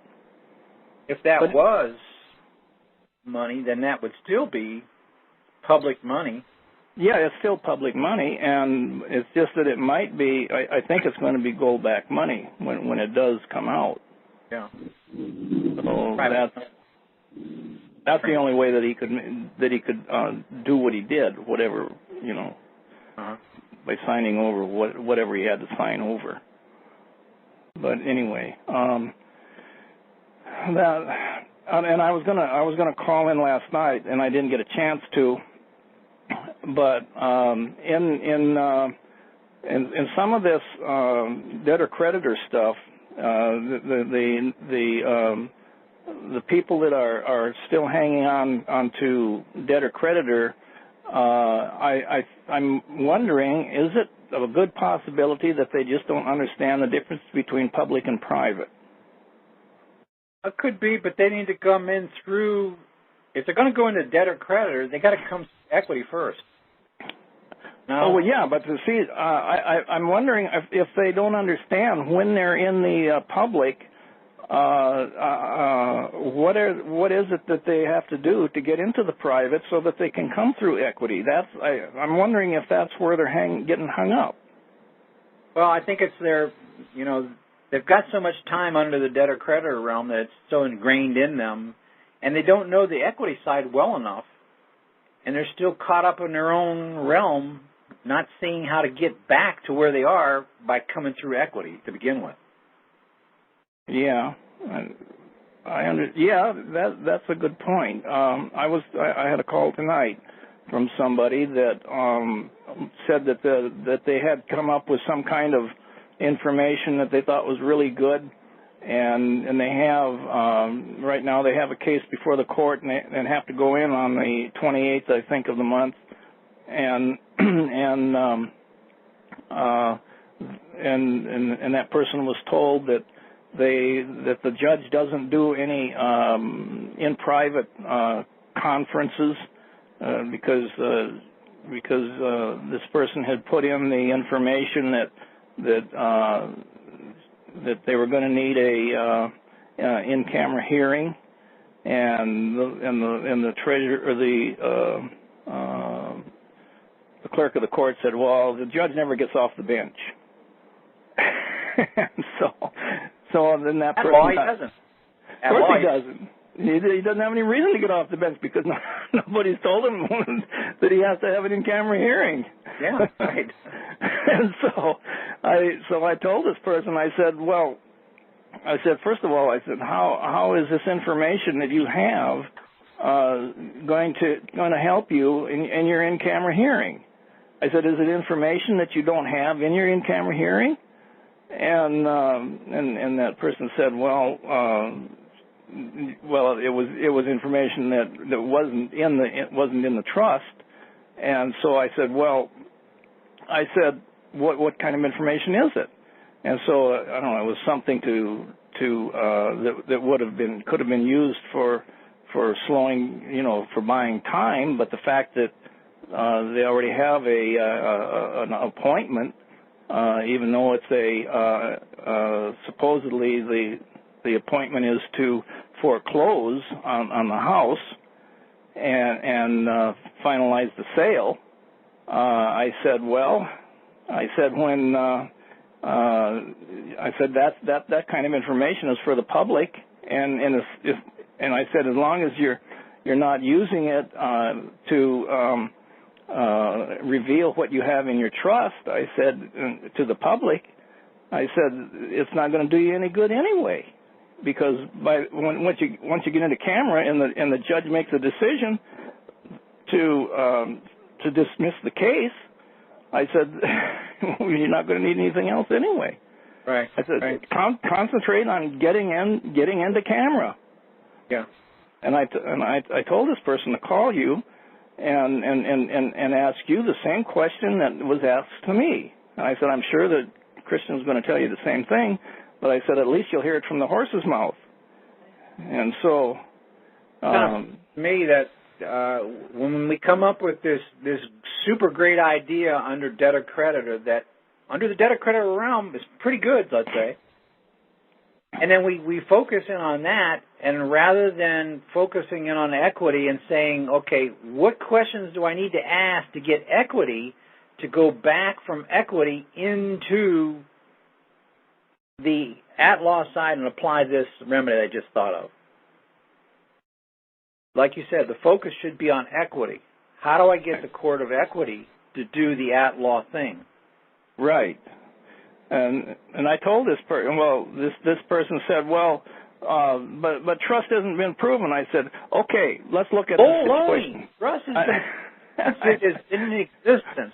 You're just not looking at all the actions and how they're getting you, because that's exactly how they're getting you today, right now, how you're losing in court. You're losing to a trust. Exactly, and that's what I told this person. But I also said, all right, let's just examine the whole picture here. I said, how long have we been doing debtor-creditor? For over 20 years, at least 20 years. I said, how many successes have we had? I mean, how many successes have we really had? I mean, we say, well, we've had 10% success, but we haven't had 10% success, because even the 10% success hasn't been success. And it's been a way of getting a momentary relief, but at the same time, we haven't really finalized anything, and we haven't really paid anything. Right. But the point is that even if we could call a 10% success, I said, you want to have a 90% failure rate on your side? Is that what you want? After 30 years? Yeah. Yeah, right. So anyway, I said the successes that we've already had with NTT have been better than that. And even though most of the failures have been that we haven't done we haven't followed the procedure. I mean, my case was I didn't follow the procedure. I assumed something, and you don't want to start assuming things. You want to get in front of that judge. You don't say, well, that judge is going to see this as a trust and so forth, and say, oh yeah, I better listen to this guy because he knows what he's doing. He's got a trust going here. Well, guess what? It doesn't work that way. So anyway. It's like you said that one night. It was really, it really brings it home to roost. We got 10 guys lined up in a race, and there's 3 guys that are going to do it exactly right. So you guys can step over here. The rest of the other 7 can go ahead and run the race. Because you're not doing it right.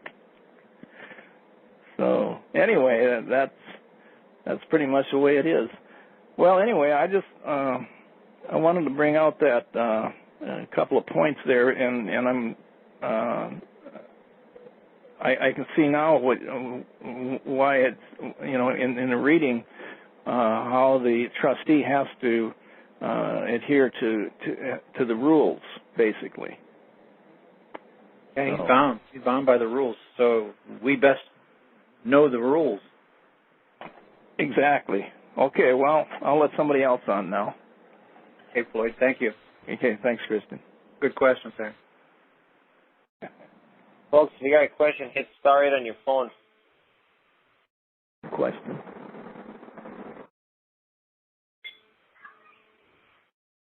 Next caller, you've been unmuted. State your name, please, and where are you calling from?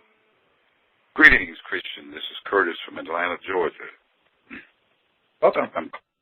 I had a question here concerning how does trust apply to a dispossessory warrant? Say someone got a dispossessory warrant. It has a number on it, and it's for overdue rent.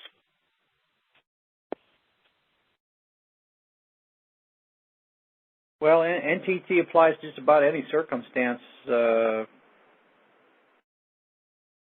To just put it in a nutshell on their basics, it's that we're going to take that bill, combine it with an equitable asset from the private side, and merge the two together as a payment, really. Right.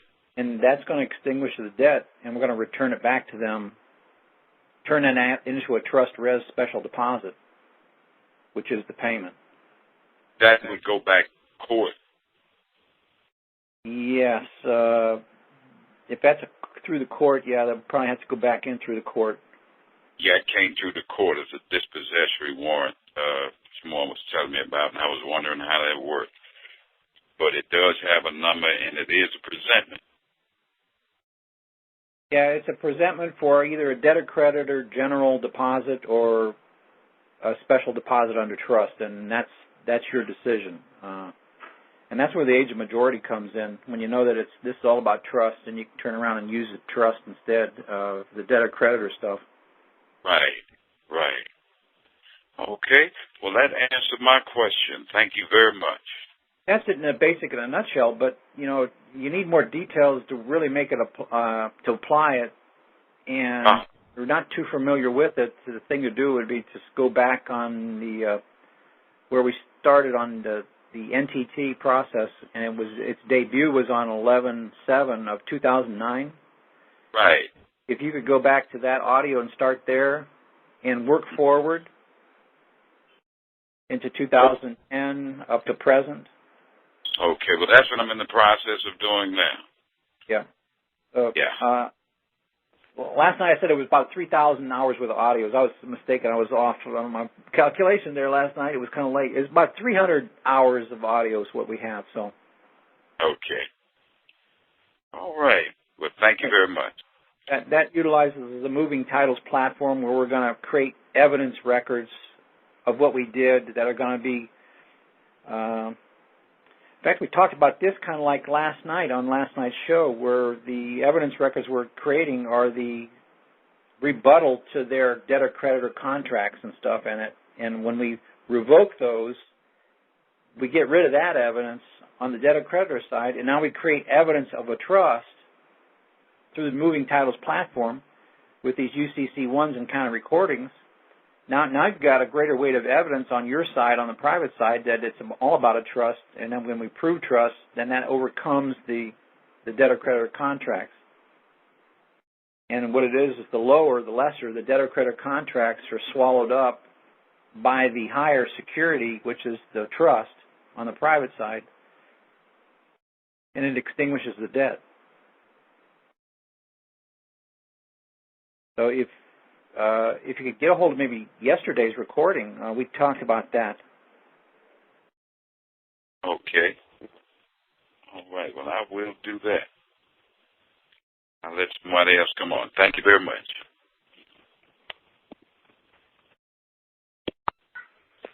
Anybody else have a question?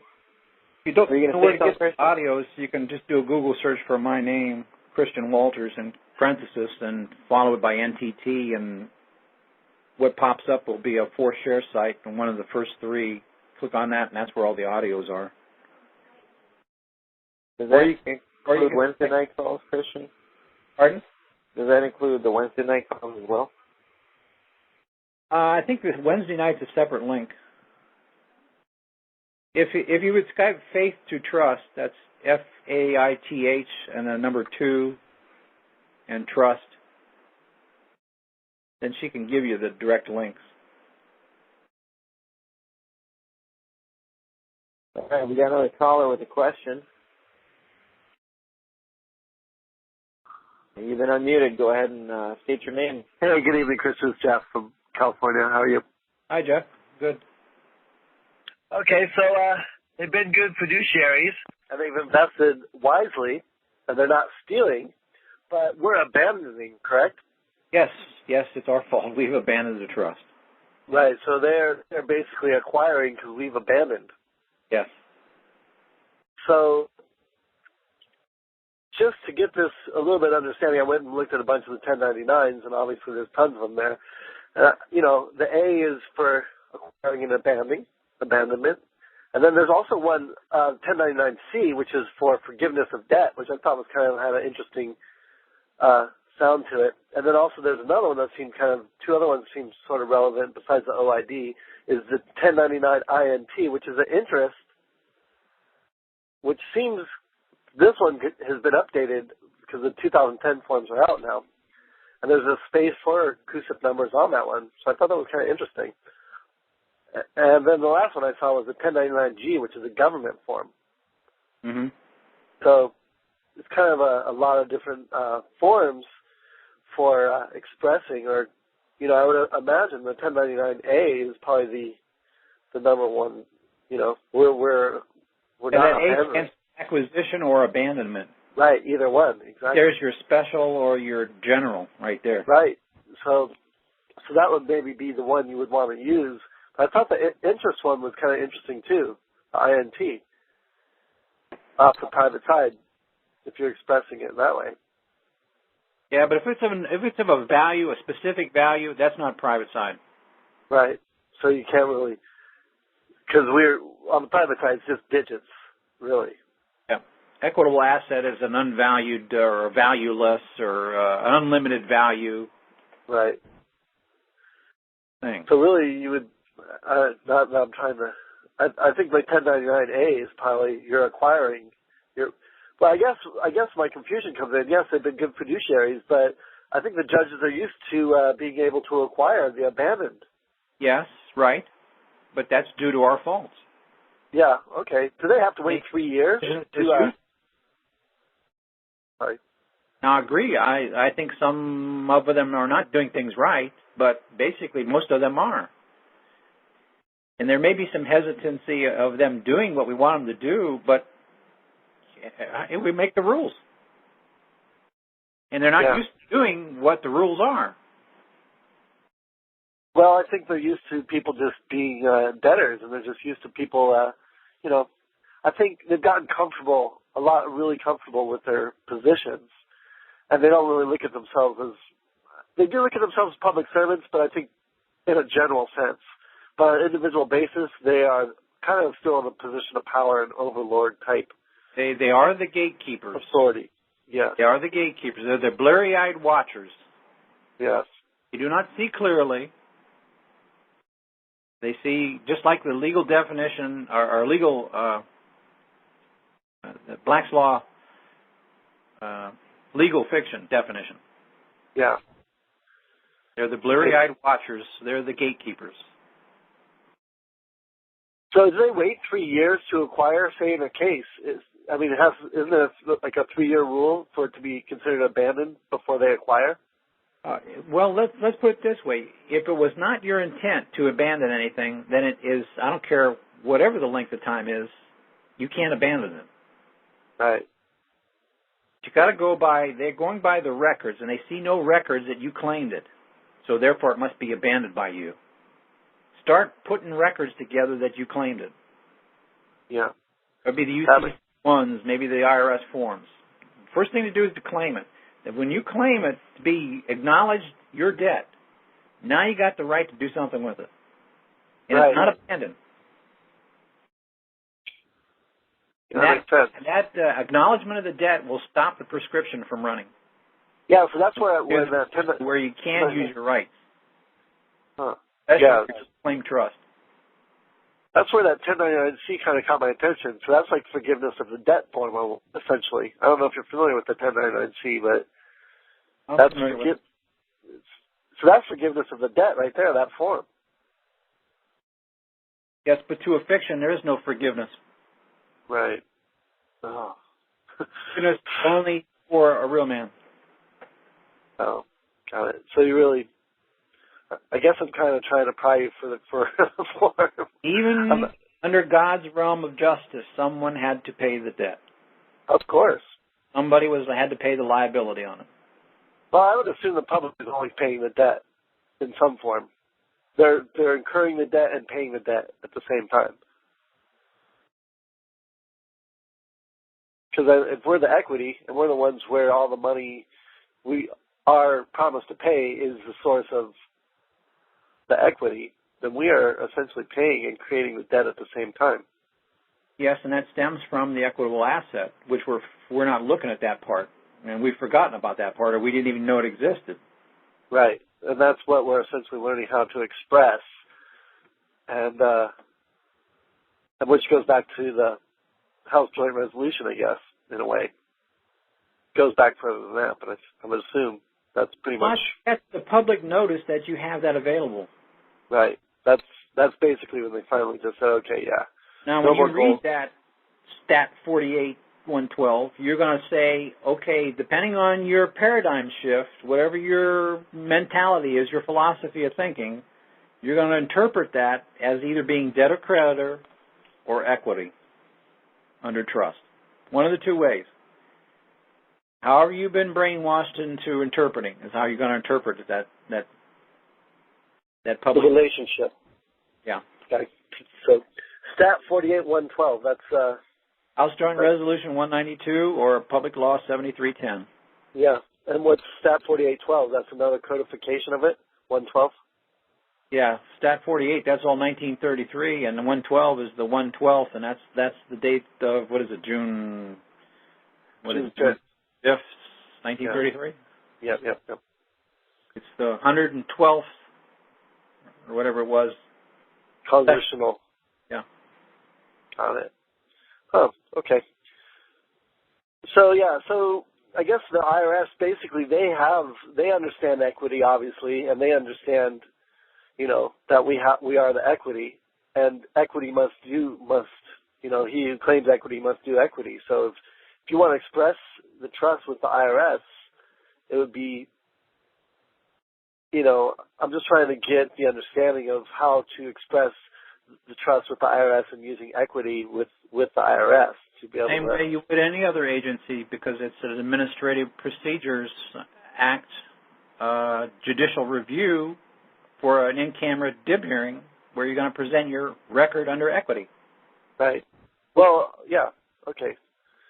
Different pretty much all for any other government agency. Yeah. Pretty much all government agencies are all really administrative. Yeah. It's all one thing. It's all one thing. thing. And then it just comes down to who's the record. Who's got more of an accurate or current record? Whose record's on top? Who? So we withdraw. But the thing is, who creates the records? Well, both sides. No. Both sides do not create the records. The records come solely from one side, private side. Oh. The real man creates the records, whether they be on the public side or whether they be on the private side, whether they be debtor-creditor or whether they be trust. You're creating all the records. You're doing it all. True. Don't know it. Right. Okay. We're creating the records. They're just being the fiduciary trustee custodian. A fiction is dead. A government fiction agency is dead. It can do nothing unless empowered by a real live man or woman. That's private. But they keep the records, though, that we create. Only because you put it in general deposit, and when you transfer title to them, and you didn't come back and correct the mistake and say it was a trust, and you want your record back. Right. Because it's an equitable asset being a special deposit. Yeah.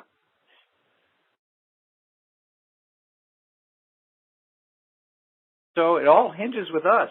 When we start waking up and start knowing we're the puppet masters, we're the one pulling the strings on the straw man and the government agencies and everything else, then we've really got the age of majority that we're the ones that's really in control. Now all I have to do is learn how to be the king and asking questions. Yeah. And when I start acting like the king, then I will get the king's results. Because my acting overcomes everything written. Actions overcome your words. And your words can be oral or written.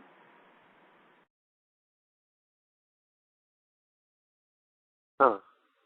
Wouldn't you say, though, the government is kind of I guess they keep it colorable just to protect it. They're like the protectors of it, I guess. But yes, that seems films. You can't bring the truth, which is on the private side, into the public side, because if you did, you'd be commingling and you breached the trust, and now you're liable for the statutes and codes, and they will hit you for that. But for example, like what Floyd was saying, the judge doesn't want to do it in camera. He won't do it. He refuses, or he doesn't. He disclaims it. He doesn't want to.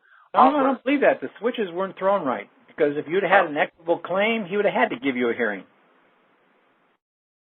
Oh, because that's due process. You can't deny due process, or if he does, you put it right off the record. Yeah, take it on appeal if he does. Try again. Because I think that does happen. I mean, from my experience, I've seen maybe our actions aren't totally 100% perfect, but I think you're playing a game with seasoned professionals, and you're just a little, I like to refer to it as a baby Jedi, versus these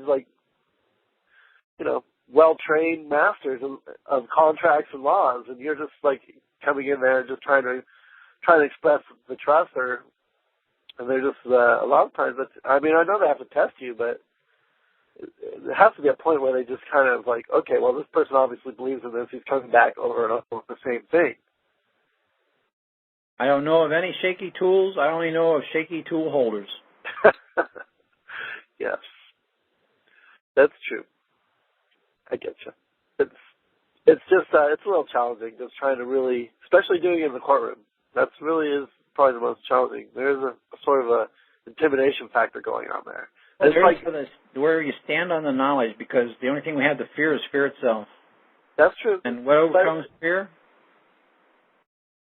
The truth. The truth, yeah.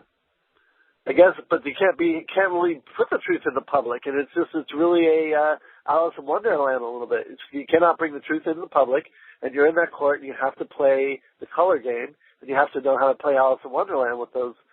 You know, it would be treason for them. You want to bring it in and put it in there, just like and no, you can't do that. When you do that, you breach the trust, and they hit you for the breach of trust. Right. Right. I mean, that's essentially what court cases are: is breach of trust. They all are. They're all breaches of trust. You're the trustee on a misconstrued mistake. Yeah. And so you it's just didn't pay the bill, and you're in breach of trust. And the only thing that they want to know is when you're going to pay. That's the only thing that matters to them. Onus of probandi shifted to the trustee. You're the assumed trustee, and when are you going to pay? And then you think you can't pay. Because you never expressed it to be a trust. You don't have the office hat on for the trusteeship to be able to sign a check out of the trust funds to be able to make the payment. I don't see a trust here, the judge says. Well, you know, there is no trust. You didn't express one. You didn't prove it. And then you expect him to make an honorable payment out of a trust fund with a negotiable debt instrument? Get lost. Right. Honor that. That makes sense. And did you sign by trustee that instrument? No. Duh. Unqualified signature on a trustee position. Right.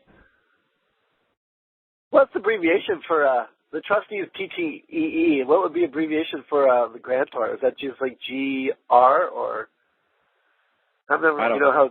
I was just wondering about that because trustee is always TTEE when you sign your name. I guess it doesn't really matter, but I was just kind of curious about that. You know what I'm talking about? I just write it out. Yeah. Sometimes I feel like, well, it might be more colorable if you could just use, initials or something, but I guess that's kind of irrelevant too. Okay. What about you always talk about, or I've heard people talk about bonds, how they have the performance bond, bid bond, payment bond. So that's essentially what they've invested for us. Yeah. From our asset. That's essentially what's really moving the case as far as the finances. Yeah, the $250 traffic ticket doesn't cover the judge's lunch. Right. So they're paying for the building and the lights and everybody else's cut. So they must be motivated a little bit to get that. I mean, it's human nature to want to get a hold of funds, especially if there's a huge amount of funds. I mean, I know they have to, respect. Why do they call the bench the bank? Right. Ching ching next, ching ching next, ching ching next. Right. So I mean, they do have a vested interest in the funds, and yes, we've abandoned them. Absolutely. Everybody's getting a cut. The county, the municipality, the state, the federal. Everybody gets a cut out of it, percentage. Right. Everybody's on They are acquiring. Everybody but you. Right. They are acquiring, and we've abandoned. But when we try and acquire, that essentially is taking money out of their pocket. And I don't think they like that. That's just my perception. I mean, I'm trying to approach it with a very open attitude, not. Well, he who controls the purse strings controls it all. Right. That's you. Yeah. But I think they don't control the money. You do. But they have more access to the Treasury than I do. If I try to do, I can't access the Treasury. It's just not possible. I have to do it through them.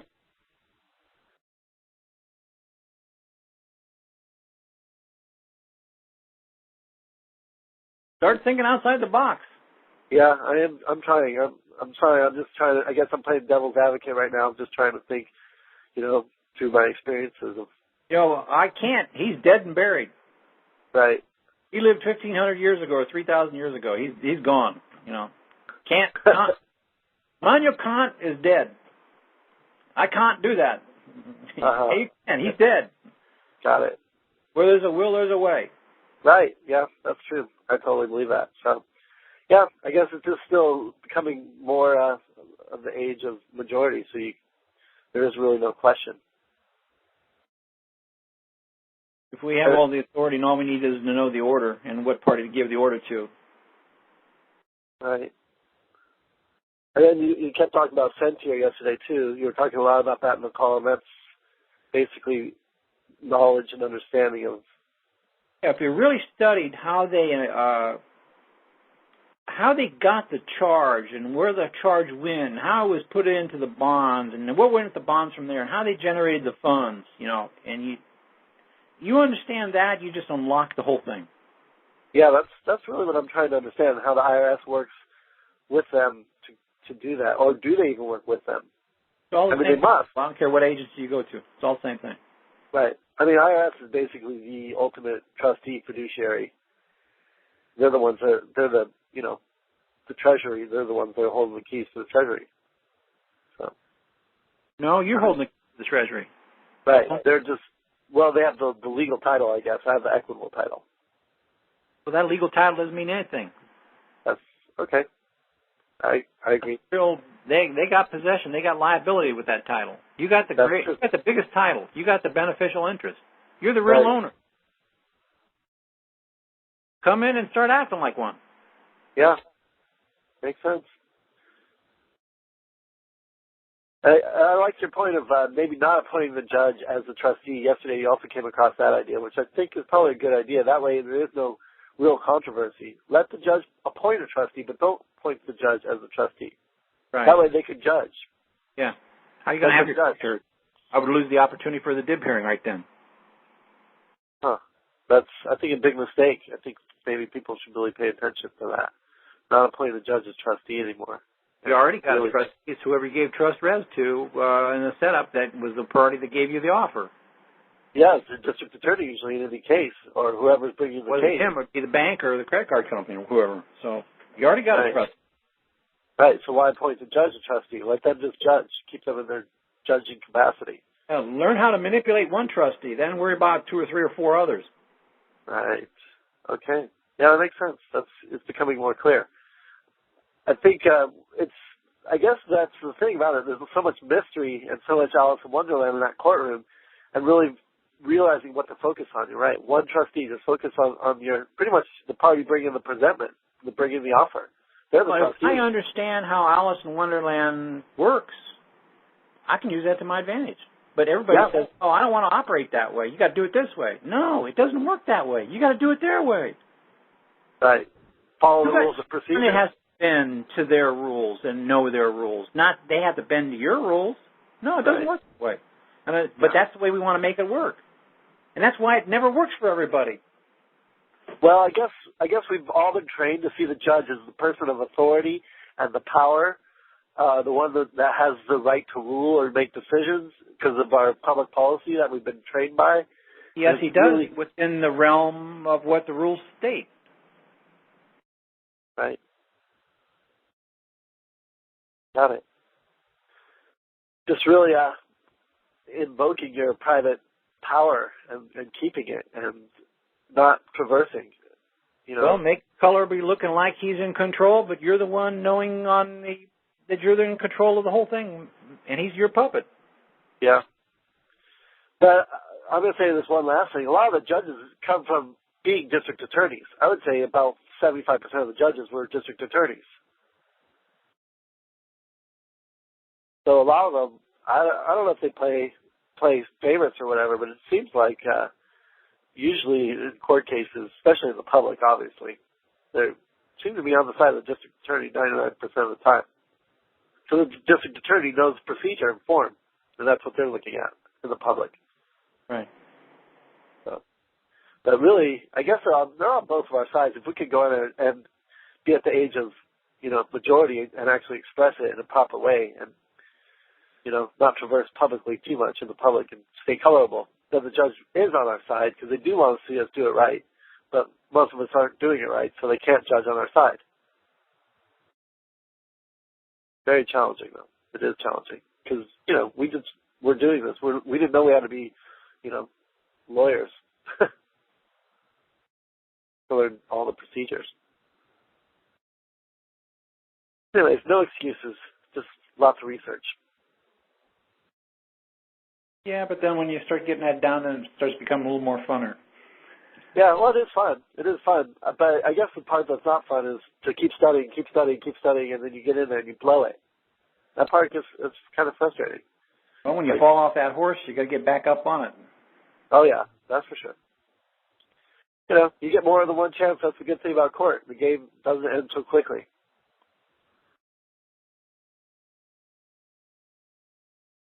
Okay. I guess one last time I was going to ask about those IRS forms. Okay, all right. Do you think the 1099-A is probably the most appropriate one for something like that? For like if you wanted to, obviously you want to acquire. You want to acquire. You don't want to abandon. Seems like that would be the form then. I think you need to go out. You need to go out and learn how to operate in equity first. You get your trust into there before you start worrying about these IRS forms. Yeah, I guess so. Makes sense. Okay. All right. Well, I'll let someone else talk. Thanks for your time. I appreciate it. Okay. Thanks, Joe. Good. Bye. Hey, folks, does anybody have any final questions or comments for Christian?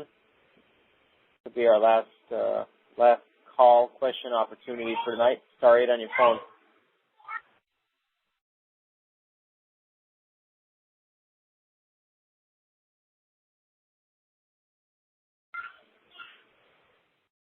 Hello. Go ahead. You've been unmuted. Hello. Hi. All right. I asked for an in-camera hearing, and they tell me the clerk said the judge never has an in-camera hearing. He never leaves the bench, and that's the end of it.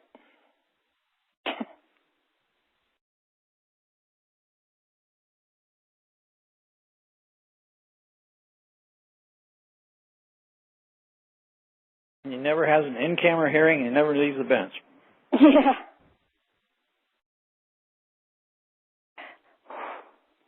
Well, I don't think that's quite true. It happens all the time. Okay, so then at the time of the hearing, I guess I can push the issue with the judge, maybe. What hearing are you talking about? Well, she set a hearing. It's an eviction hearing. And she set a hearing for in a few weeks.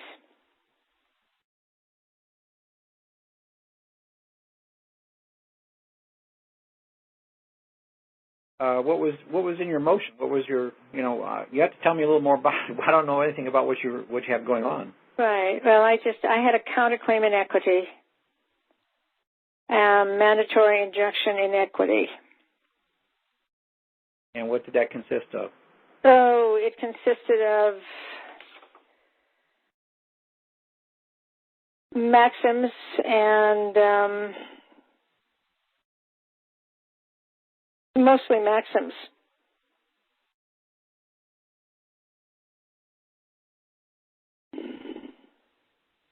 All right. How did you ask for an in-camera hearing? How did you ask for a hearing? Well, you have to ask the clerk to schedule the hearing. And I was down there. Well, I was there several times asking for the in-camera hearing, and thing you got to look at. Remember what I was saying. Your actions speak louder than your words. I don't care what these people say. You got to look at what they do, because what they do and what they say is two different things. What they say is going to get you off track from what you need to do to make them do what they need to do. They say they don't have any in-camera hearings, but the facts state otherwise. The actions show otherwise. What was the motion that you put in there that invoked a hearing? Oh gosh. Well, I had put in a motion for an in-camera hearing. Yeah, but what kind of what was the equitable switches to put you on the equity side? What do you have in there that turns on equity? Oh, I don't have it. I don't have it in front of me, but it was a very short thing. Oh, well, can you tell me what it was? If you keep verbating by knowing it in your memory, then I'm saying that you're doing this as a last-ditch effort and you don't really know it. And that's where the problem is. You're trying to implement something by being a shaky tool holder of some tool that you don't know how to operate. Because if I can't say that I'm so-and-so grantor / beneficiary, and this hearing is contrary to equity, and this is a trust being special matters, and there exists no adequate remedy at law, and I invoke the private side of equity for relief, and the wrong that has been done must be taken into equity's consideration and give me a relief. If that wasn't put into the pleading asking for the motion for a hearing, then you haven't invoked the equity side of court.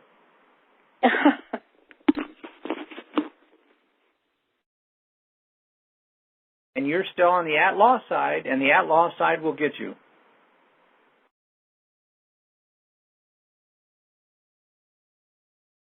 So how can I help you? Well, I guess you just said it.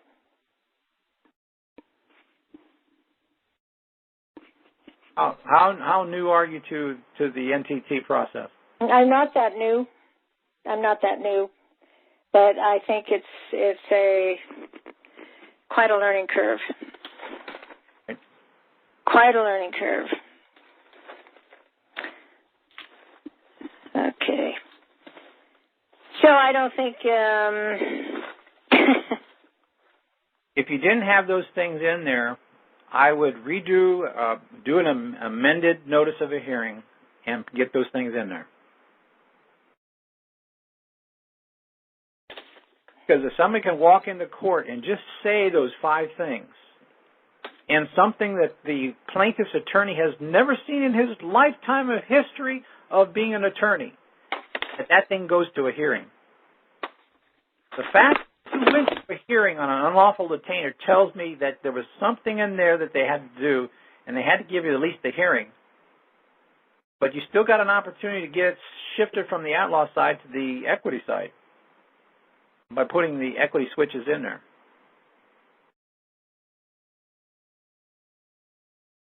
Can we go over the equity switches again? Yeah, number 1 is my name is so-and-so, grantor / beneficiary. So you're claiming the name? Yeah, we went over this last night's tape, if you could get a hold of that. Okay. Number 2, this hearing is contrary to equity.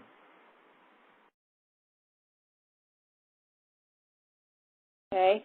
This hearing is contrary to equity. And number 3, trust is a special matter.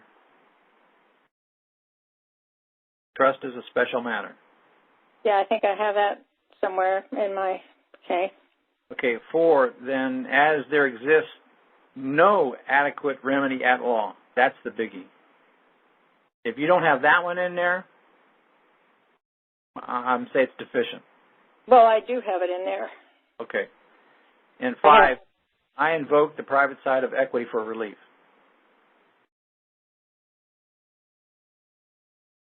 I think I have that too.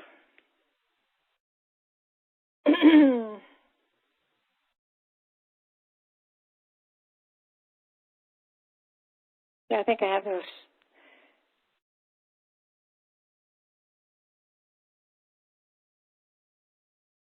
Well, I would check to see whether or not those are in there, and if we don't have those in there, then you might want to put in an amended notice of a hearing. That's what I would do.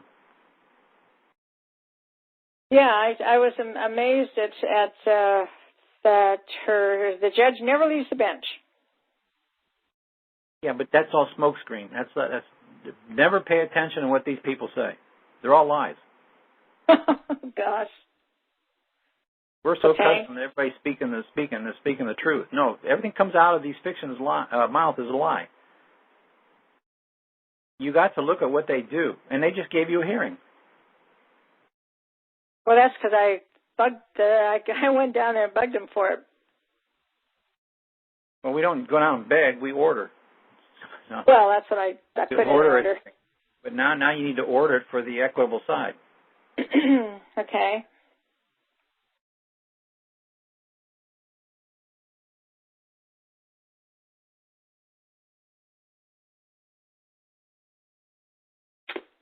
And each time I've taken this to the court, I've had the girl give it to the judge privately. But the motions? Yes.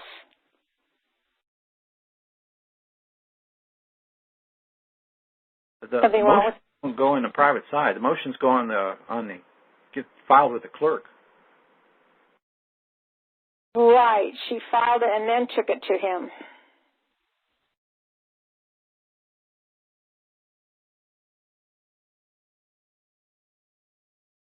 It was my understanding that they were private and they should be kept in. Now, if it was filed by the clerk, it's a public document. She stamped it. Yes. The motion that you asked for a hearing, it has to be recorded with the clerk. Right. The public side. Okay, she stamped it and then she took it to the judge. Yeah, well, that's fine. Yeah. But what is it that you have on the private side for your trust now? Oh, I have quite a few documents. I had originally an NOI and an SOI, and that was a while ago. And then I did an indenture for the bank. And I created all the documents with that. All right. So what is your game plan? What do you intend to do?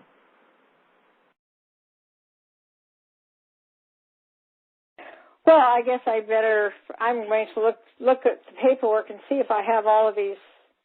I have several of these in the paperwork. And then if I don't have them, I guess I will do an amended motion.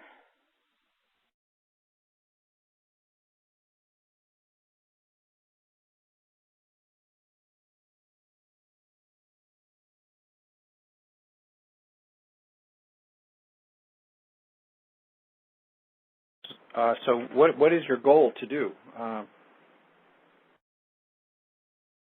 My goal to prove trust and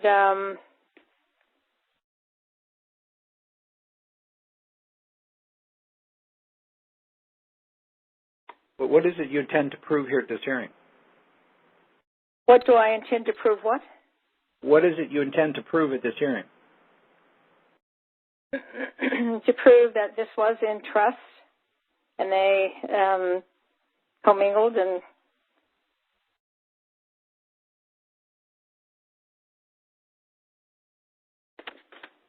Well, what is the purpose of the trust? What is the purpose of the trust? Are you the grantor? Yes. But what is your intent and purpose? Well, I don't have my. You mean in my documents? Yeah. If these things, you can't give these things to me off the top of your head, I'm afraid your success in court is going to be nil to none.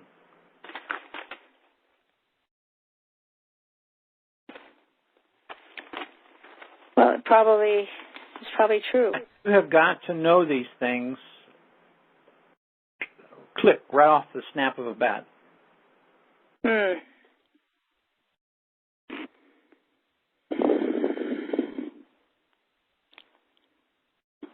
What happens when the judge says, I don't see a trust here?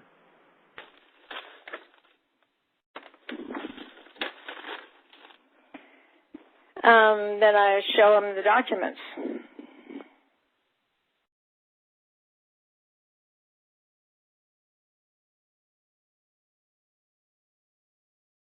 So what is the purpose of your trust? Oh, yeah, it's been a while since I looked at it. Well, that should be pretty obvious. Shouldn't it be to make a payment for the debt that I owe or the obligation? Well, I think it's because they're supposed to make the payment and they haven't. Okay.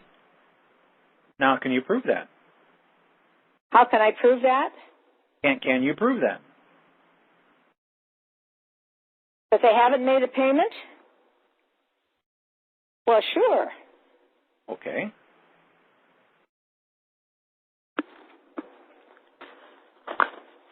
That's what you need to show the judge, then. You need to show the judge that a special deposit was made. The trustee delivered. Yeah, I have all that. He's got the funds in his hands. The purpose of the trust was to do the extinguishment of the debt. Yes. And the trustee obviously has never made the payment. Yep. Now that you're saying it, I do remember, but I haven't looked at it because I didn't remember it in court. You're going to be, you know. Well, I'm gonna know this by the time I get into court.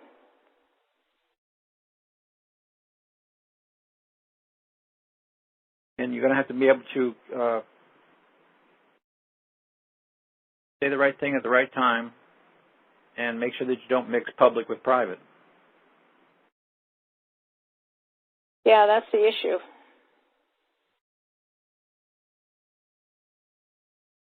And and I have the specific notice of breach of trust and the non-responses and all that. All right, so it sounds like you've got the evidence that you just need to know what you're doing to be able to present it to the judge. Oh, of course. I know that. I just haven't gone over it, but I was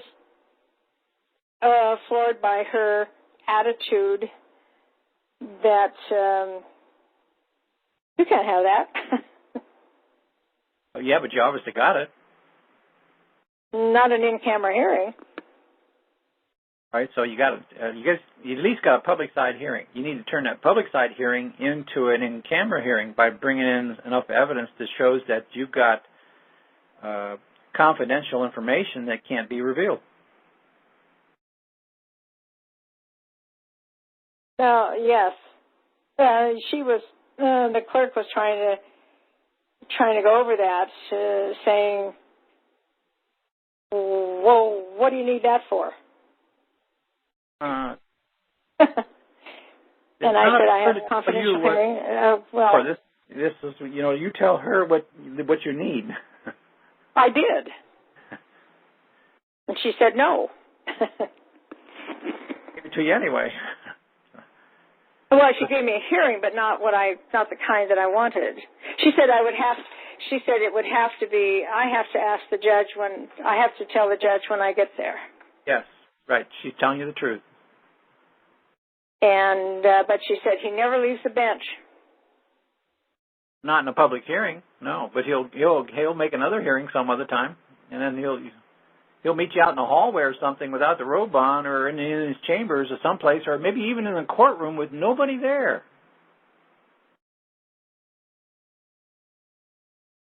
Okay. So how did you present the judge with the, or did you present the judge with the private side documents? I didn't. Well, no wonder you didn't get your in-camera hearing. He doesn't know, but I thought we weren't supposed to do that. No. No. You got to get the judge the information. How do you get the judge the information and keep it on the private side? What I referenced that. Okay. So you're saying that all of that, it's the private information that I have that I was keeping on the private side that has to be put into for the judge. Okay. On your motion that you put in for the notice of the hearing, what did you have attached to that?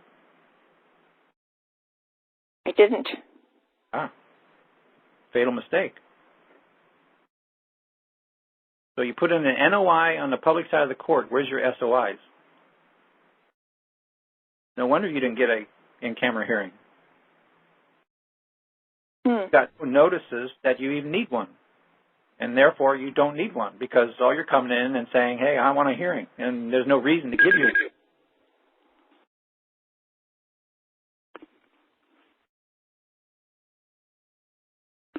So I would correct that immediately. Sorry about that.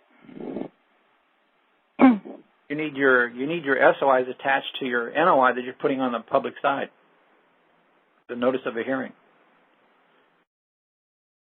The NOI and the NOI and the SOI? Yes, the NOI is the request for a hearing or the motion for a hearing. And the SOIs are the attachments or the material facts or the notices, the public notices that you're going to attach copies to that shows that you've got some kind of evidence attached that you need a hearing and that evidentiary hearing has got to be an in-camera one because this is private, confidential stuff.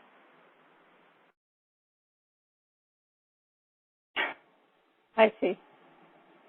I'd go back and redo my pleading to make sure it's got the necessary switches in there. Put the proper attachments, the SOIs to it, the notices, copies of the notices, not the original notices, copies of them. Copies of the notices. And then go back in there and get an in-camera hearing if you can.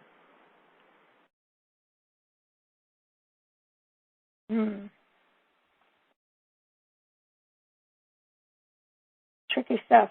You're going to have to put the wording in the notice there that the material evidence that you have is confidential in nature because it pertains to a trust. And that's the nature why you need a in-camera hearing.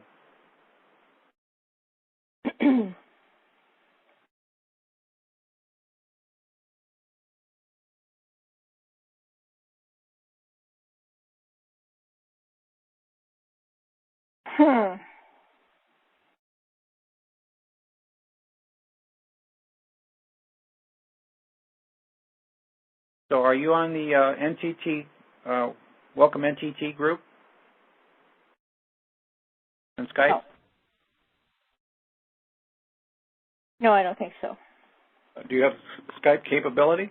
I do. Okay. You want to take and get a hold of Faith to Trust, and the number 2 is number 2, not a letter. Oh, I did that once. I had tried to do that once, and I never got an answer. Try again. Well, this looks... We'll get you into the group, and then maybe you can find somebody in there to kind of help you out and get you... I see. Okay, well, thank you. All right. Thank you for coming on. All right, folks. It's 10:30 Eastern, so we're going to wrap it up for the night. A lot of great questions. And Christian, as always, thank you so much for sharing with us and taking time out of your week to teach us NTT, New Trust Technology. Folks, plan on joining us again next Wednesday night at 8 o'clock Eastern Time right here in the Free Americans. Christian, thank you again. Yeah, I wish I could do more, but, I can lead people to the water, but I can't make them drink. Well, I definitely learned something new tonight, and I'm sure everybody else did as well. And that's what it's all about. So if everybody could help everybody out with whatever they know, that's share the knowledge. That's right. Okay, folks, have a great evening, and we'll see you next Wednesday night. God bless. Night, Christian.